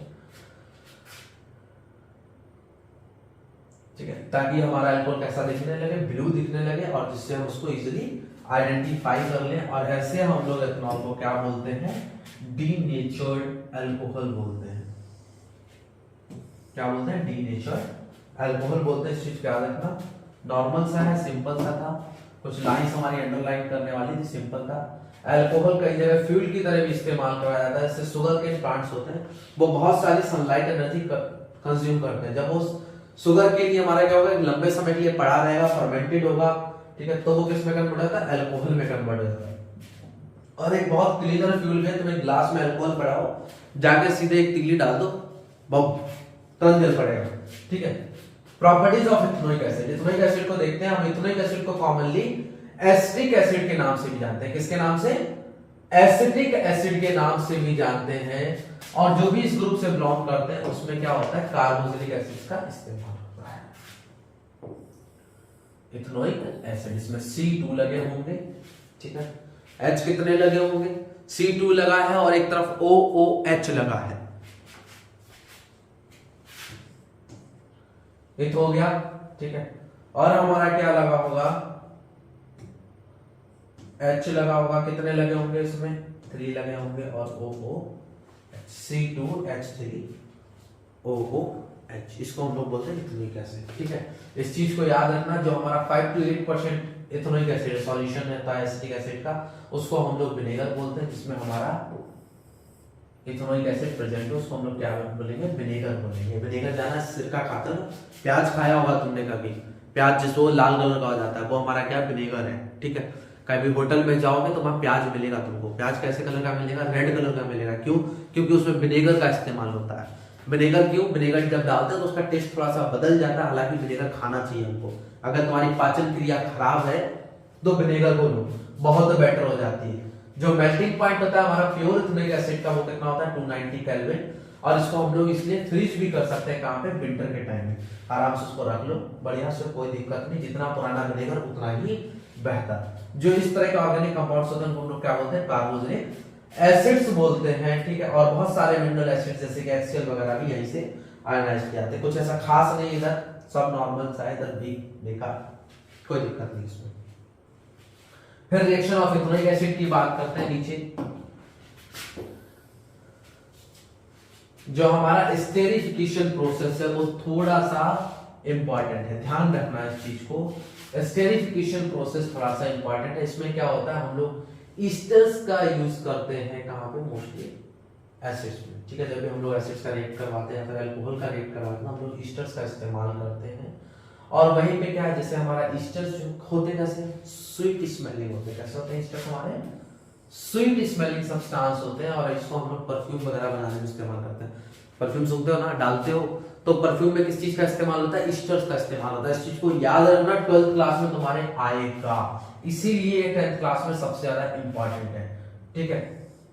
अगर हम लोग क्या करें, हमारा सोडियम हाइड्रोक्साइड टाइप पे पड़ा हुआ है NaOH, अगर सोडियम हाइड्रोक्साइड पड़ा हुआ है और उसमें हम लोग क्या करें, ईस्टर उसमें डाल दें, ठीक है, तो वो क्या करेगा, वापस अल्कोहल में कन्वर्ट कर देगा, ठीक है। Ester is converted back to alcohol, ester हमारा क्या कर देगा, वापस अल्कोहल में कन्वर्ट कर देगा, and sodium salt of carboxylic acid, और क्या बना देगा दूसरी तरफ, कार्बोक्सिलिक एसिड बना देगा। इस प्रोसेस को हम लोग सैपोनिफिकेशन बोलते हैं। क्या बोलते हैं, सैपोनिफिकेशन, क्योंकि ये हमेशा प्रोसेस किसमें होती है, इन द प्रेजेंस ऑफ सोप होती। होता क्या है, अगर हमारा कहीं पे सोडियम हाइड्रोक्साइड पड़ा है, क्या पड़ा है, सोडियम हाइड्रोक्साइड पड़ा है, और वहां पे उसमें ईस्टर डाल दो, तो क्या करेगा, दो चीजें बनाएगा, एक हमारा अल्कोहल, दूसरा हमारा एक हमारा अल्कोहल बनाएगा, दूसरा हमारा इथेनोइक एसिड, क्या बनाएगा, इथेनोइक एसिड, ठीक है। अब जब हमारा अल्कोहल और इथेनोइक एसिड बनाएगा, इस प्रोसेस जब भी होगी तो क्या होगा, वो सोप की प्रेजेंस में होगी। किसकी प्रेजेंस में, सोप की प्रेजेंस में। इसको हम लोग बोलते हैं सैपोनिफिकेशन। क्या बोलते हैं, saponification, a process which occurs in the presence of soap. इतना याद रख लेना, एक नंबर तो मिलेगा ही मिलेगा, पूरा भूल जाओ तब भी। अब पूरा भी वैसे भूलने वाली नहीं चीज, सोडियम हाइड्रोक्साइड, ईस्टर डाला, अल्कोहल और इथेनोइक एसिड में कन्वर्ट हो गया, ठीक है। बस इतना ही है इसमें, तो नॉर्मल सा, बहुत ही इजी सा। नीचे की तरफ बढ़ते हैं हम लोग। रिएक्शन विद बेस इंपॉर्टेंट नहीं है, ऐसे ही है बिल्कुल। Reaction with carbonates and hydrogen carbonates, जब भी हम लोग उसको कार्बोनेट्स के साथ और हाइड्रोजन कार्बोनेट्स के साथ हम लोग मिक्स करवाते हैं, तब क्या होता है, देखो इथेनोइक एसिड अगर हमारा कार्बोनेट्स और हाइड्रोजन कार्बोनेट्स के साथ मिक्स करता है, तो वाटर और कार्बन डाइऑक्साइड हमेशा रिलीज करता है। इस चीज को याद रखना। एक सॉल्ट बनाएगा जिसको हम लोग बोलते हैं सोडियम एसीटेट। क्या बोलते हैं, सोडियम एसीटेट, मतलब Na की प्रेजेंस होगी। देखो यहाँ पे भी Na की प्रेजेंस और यहाँ पे भी Na की प्रेजेंस है, CH3COONA, इसको सोडियम एसीटेट के नाम से भी जाना जाता है। और साथ में क्या होगा, हमारा वाटर और कार्बन डाइऑक्साइड, ठीक है, वाटर और कार्बन डाइऑक्साइड। उसके नीचे सबसे इंपॉर्टेंट हमारा पार्ट आता है जिसको हम लोग बोलते हैं सोप्स एंड डिटर्जेंट्स। अब सोप्स एंड डिटर्जेंट्स में क्या होता है, हमारी दो चेन्स बनती है। यहाँ पे एक फिगर दिख रहा है तुम्हें, इसको मिसली बोला है तुमने, क्या बोला है, मिसलीज, ठीक है। मिसलीज में क्या है, एक इन्होंने चेन बनाई है जिसको हम लोग Na पॉजिटिव की चेन दिख रही होगी हमको। एक अंदर की तरफ चेन है जिसमें क्या लिखा हुआ है, ऑयल ड्रॉपलेट। इस चीज को बस याद रखना। नीचे की तरफ हम लोग बढ़ते हैं। ये हमको क्या बता रही थी, किस तरह से क्लीनिंग होती है, सोप के द्वारा किस तरह से क्लीनिंग होती है, किस तरह से हमारी जो मोस्ट डर्ट है, जो ऑयली हो स्पेशली, वो कैसे हम लोग साफ करते हैं। क्योंकि वो क्या होता है, साफ डिजोल्व तो होगी नहीं पानी के साथ, कभी भी ऑयल पानी के साथ मिक्स नहीं होता, तो उसको हम लोग किस तरह से साफ करते हैं। वैसे तुम्हें सीधी बात बताऊं, वाशिंग पाउडर निरमा डालो, काम खत्म, ठीक है।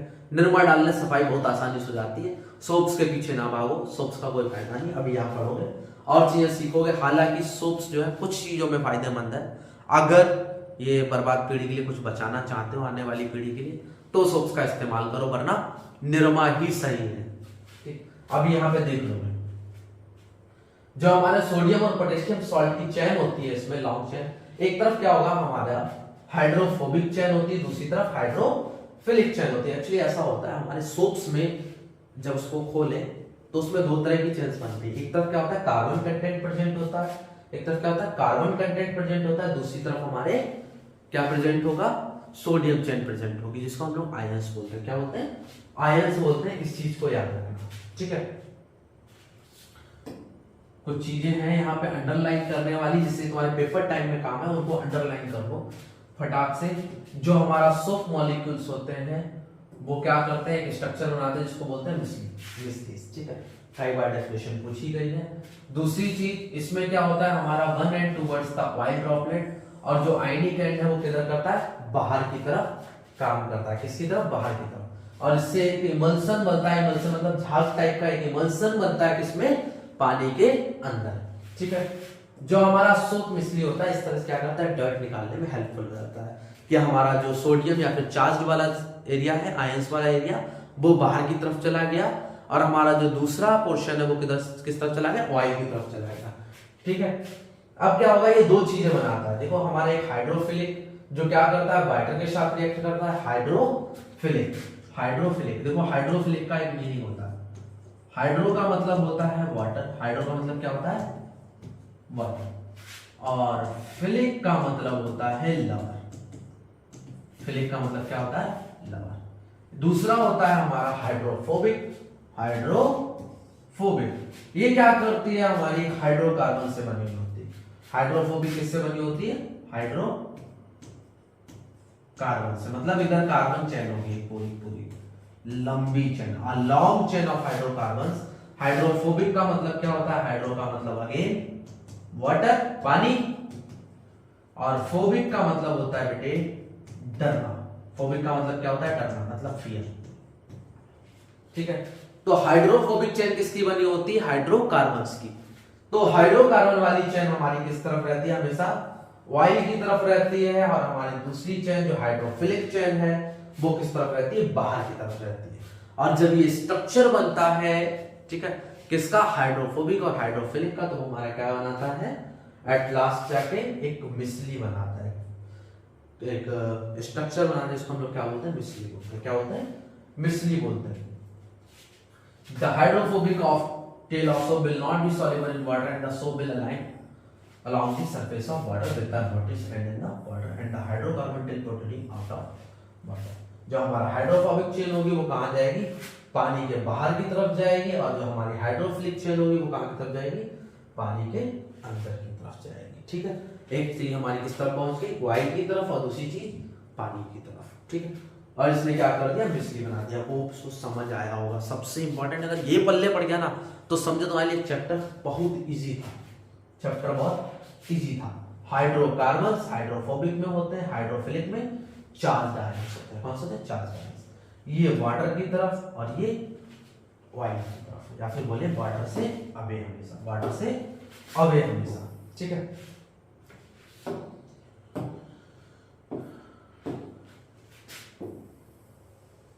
अब देखो, अब आगे जैसा कुछ भी नहीं, ओरिएंटेशन बनाते हैं, एक स्ट्रक्चर बना देते हैं जिसके स्ट्रक्चर को हम लोग क्या बोलते हैं, मिसली बोलते हैं। हमने लिख लिया, समझ लिया, ठीक है। मिसली हमारा क्या करता है, सॉल्यूशन के अंदर ही रहता है, और अगर कभी भी हार्ड वाटर हो, कैसा वाटर हो, हार्ड वाटर हो, तो वहां पे कभी भी वो क्या करेगा, मिसली नहीं बनाएगा। ये पहचान है उसकी, ठीक है। हार्ड वाटर में कभी भी ये मिसली नहीं बनाता।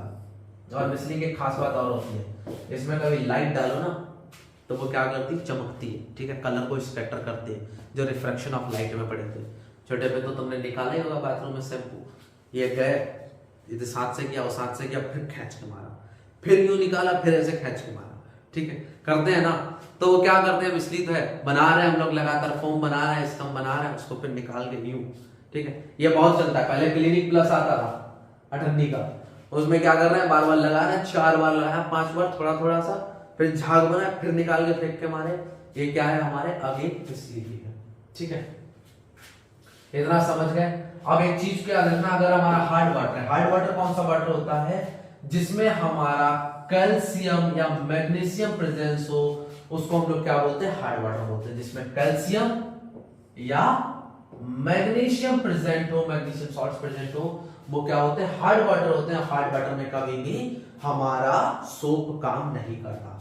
On those places only detergents can be used as a cleaning agent, ठीक है। इसमें क्लीनिंग एजेंट लिखा हुआ है, हम लोग एज अ क्लीनिंग एजेंट किसको इस्तेमाल कर सकते हैं, डिटर्जेंट्स को इस्तेमाल कर सकते हैं। क्योंकि इसमें क्या होता है, इसमें हाइड्रोकार्बन की चेन और आयनिक चेन नहीं होती, इसमें होती है सल्फोनिक एसिड्स की चेन या फिर अमीनो एसिड सॉल्ट्स, ठीक है, with chloride and bromide ions. तो मैं याद रखना सल्फोनिक एसिड्स की चेन, ठीक है। सल्फोनिक एसिड्स की चेन होती है, अमोनियम याद रखवा तो रख लेना। सल्फोनिक एसिड्स की चेन होती है विद क्लोराइड्स, इतना याद कर लेना। सल्फोनिक एसिड विद क्लोराइड, किसमें? डिटर्जेंट्स में। सल्फोनिक एसिड विद क्लोराइड, ठीक है, DSC, ठीक है, detergent sulphonic acid with chloride, ठीक है, इतना याद रखना। इसमें क्या होता है, हमारा चार्ज होता है कंपाउंड का, वो इनसॉल्युबल होता है with the precipitate calcium and magnesium ions in hard water, ठीक है। तो ये क्या होते हैं, हमारे जो सोप होते हैं वो रिमेन इनइफेक्टिव होते हैं, वो काम नहीं करते, इसलिए हम लोग क्या करते हैं, डिटर्जेंट ऐसी जगह पे इस्तेमाल करते हैं जहां पे ये चीज पड़ी हो, ठीक है, याद रखना। और डिटर्जेंट से ही हम लोग शैम्पू वगैरह बनाते हैं फॉर क्लीनिंग एजेंट। और ये आपका चैप्टर फिनिश। एक क्विक रिवीजन ले, बहुत छोटा सा क्विक रिवीजन, 2-3 मिनट में खत्म करेंगे, लेकिन यहां तक ये बताओ समझ आ गया सभी को? सिंपल था। 4-4 घंटे की वीडियो देख के आए थे, 5-5 घंटे की वीडियो देख के आए थे। कई बच्चे तो मिसली और सोप ही देखे पड़े, पता ही नहीं लग रहा करना क्या हमको। तो भाई इतना लंबा जाने की जरूरत नहीं, छोटी वीडियो पकड़ो, समझ लो। यहाँ लगे पड़े एनसीईआरटी से पढ़ा रहे हैं तो एनसीईआरटी रगड़ लो, और वीडियो के लिए कमेंट करो लगातार कि भाई सर हमें ये वीडियो चाहिए, दे दूंगा। लगा पड़ा हूं औरों की वीडियो बना रहा हूं, तुम्हारी पहले बना दूंगा तुमने कमेंट कर दिया, लेकिन समझ आया, सपोर्ट करना थोड़ा सा, हम भी लगे हुए हैं, ठीक है। समय बताएंगे तो देखोगे तुम लोग कि हम लोग किस समय तक ये मेहनत कर रहे हैं। थोड़ा सा सपोर्ट करना काम करेगा, समझ आया तो औरों को भी शेयर कर दो, क्योंकि कई बच्चे बेचारे 4-4, 6-6 घंटे की वीडियो देख के जाएंगे। स्पेशली उन दोस्तों जो करना साथ में बैठते हैं इर्द गिर्द में, ताकि थोड़ा बहुत डिस्कशन भी हो जाए, ठीक है, ध्यान रखना। और यहाँ पे एक क्वेश्चन तुम्हारा बहुत इंपॉर्टेंट है लास्ट में, difference between detergents and soaps. Difference between detergents and soaps, ठीक है, ये इंपॉर्टेंट क्वेश्चन है यहाँ पे। छोटा सा क्विक रिवीजन, चलो अच्छा 10 मिनट की वीडियो डालता हूँ, छोटा सा क्विक रिवीजन की, उसको देखो जाके, ठीक है। इसको पढ़ने के बाद उसको देखना, 10 से 15 मिनट की वीडियो, बहुत शॉर्ट में, जिसने ये पढ़ा हुआ है वो वहां पे जाए। कुछ कॉन्सेप्ट अगर नहीं हुए क्लियर तो हो जाएगा, और इंपॉर्टेंट क्वेश्चंस तो पता लग ही जाएंगे, ठीक है। चलो भागो फटाफट।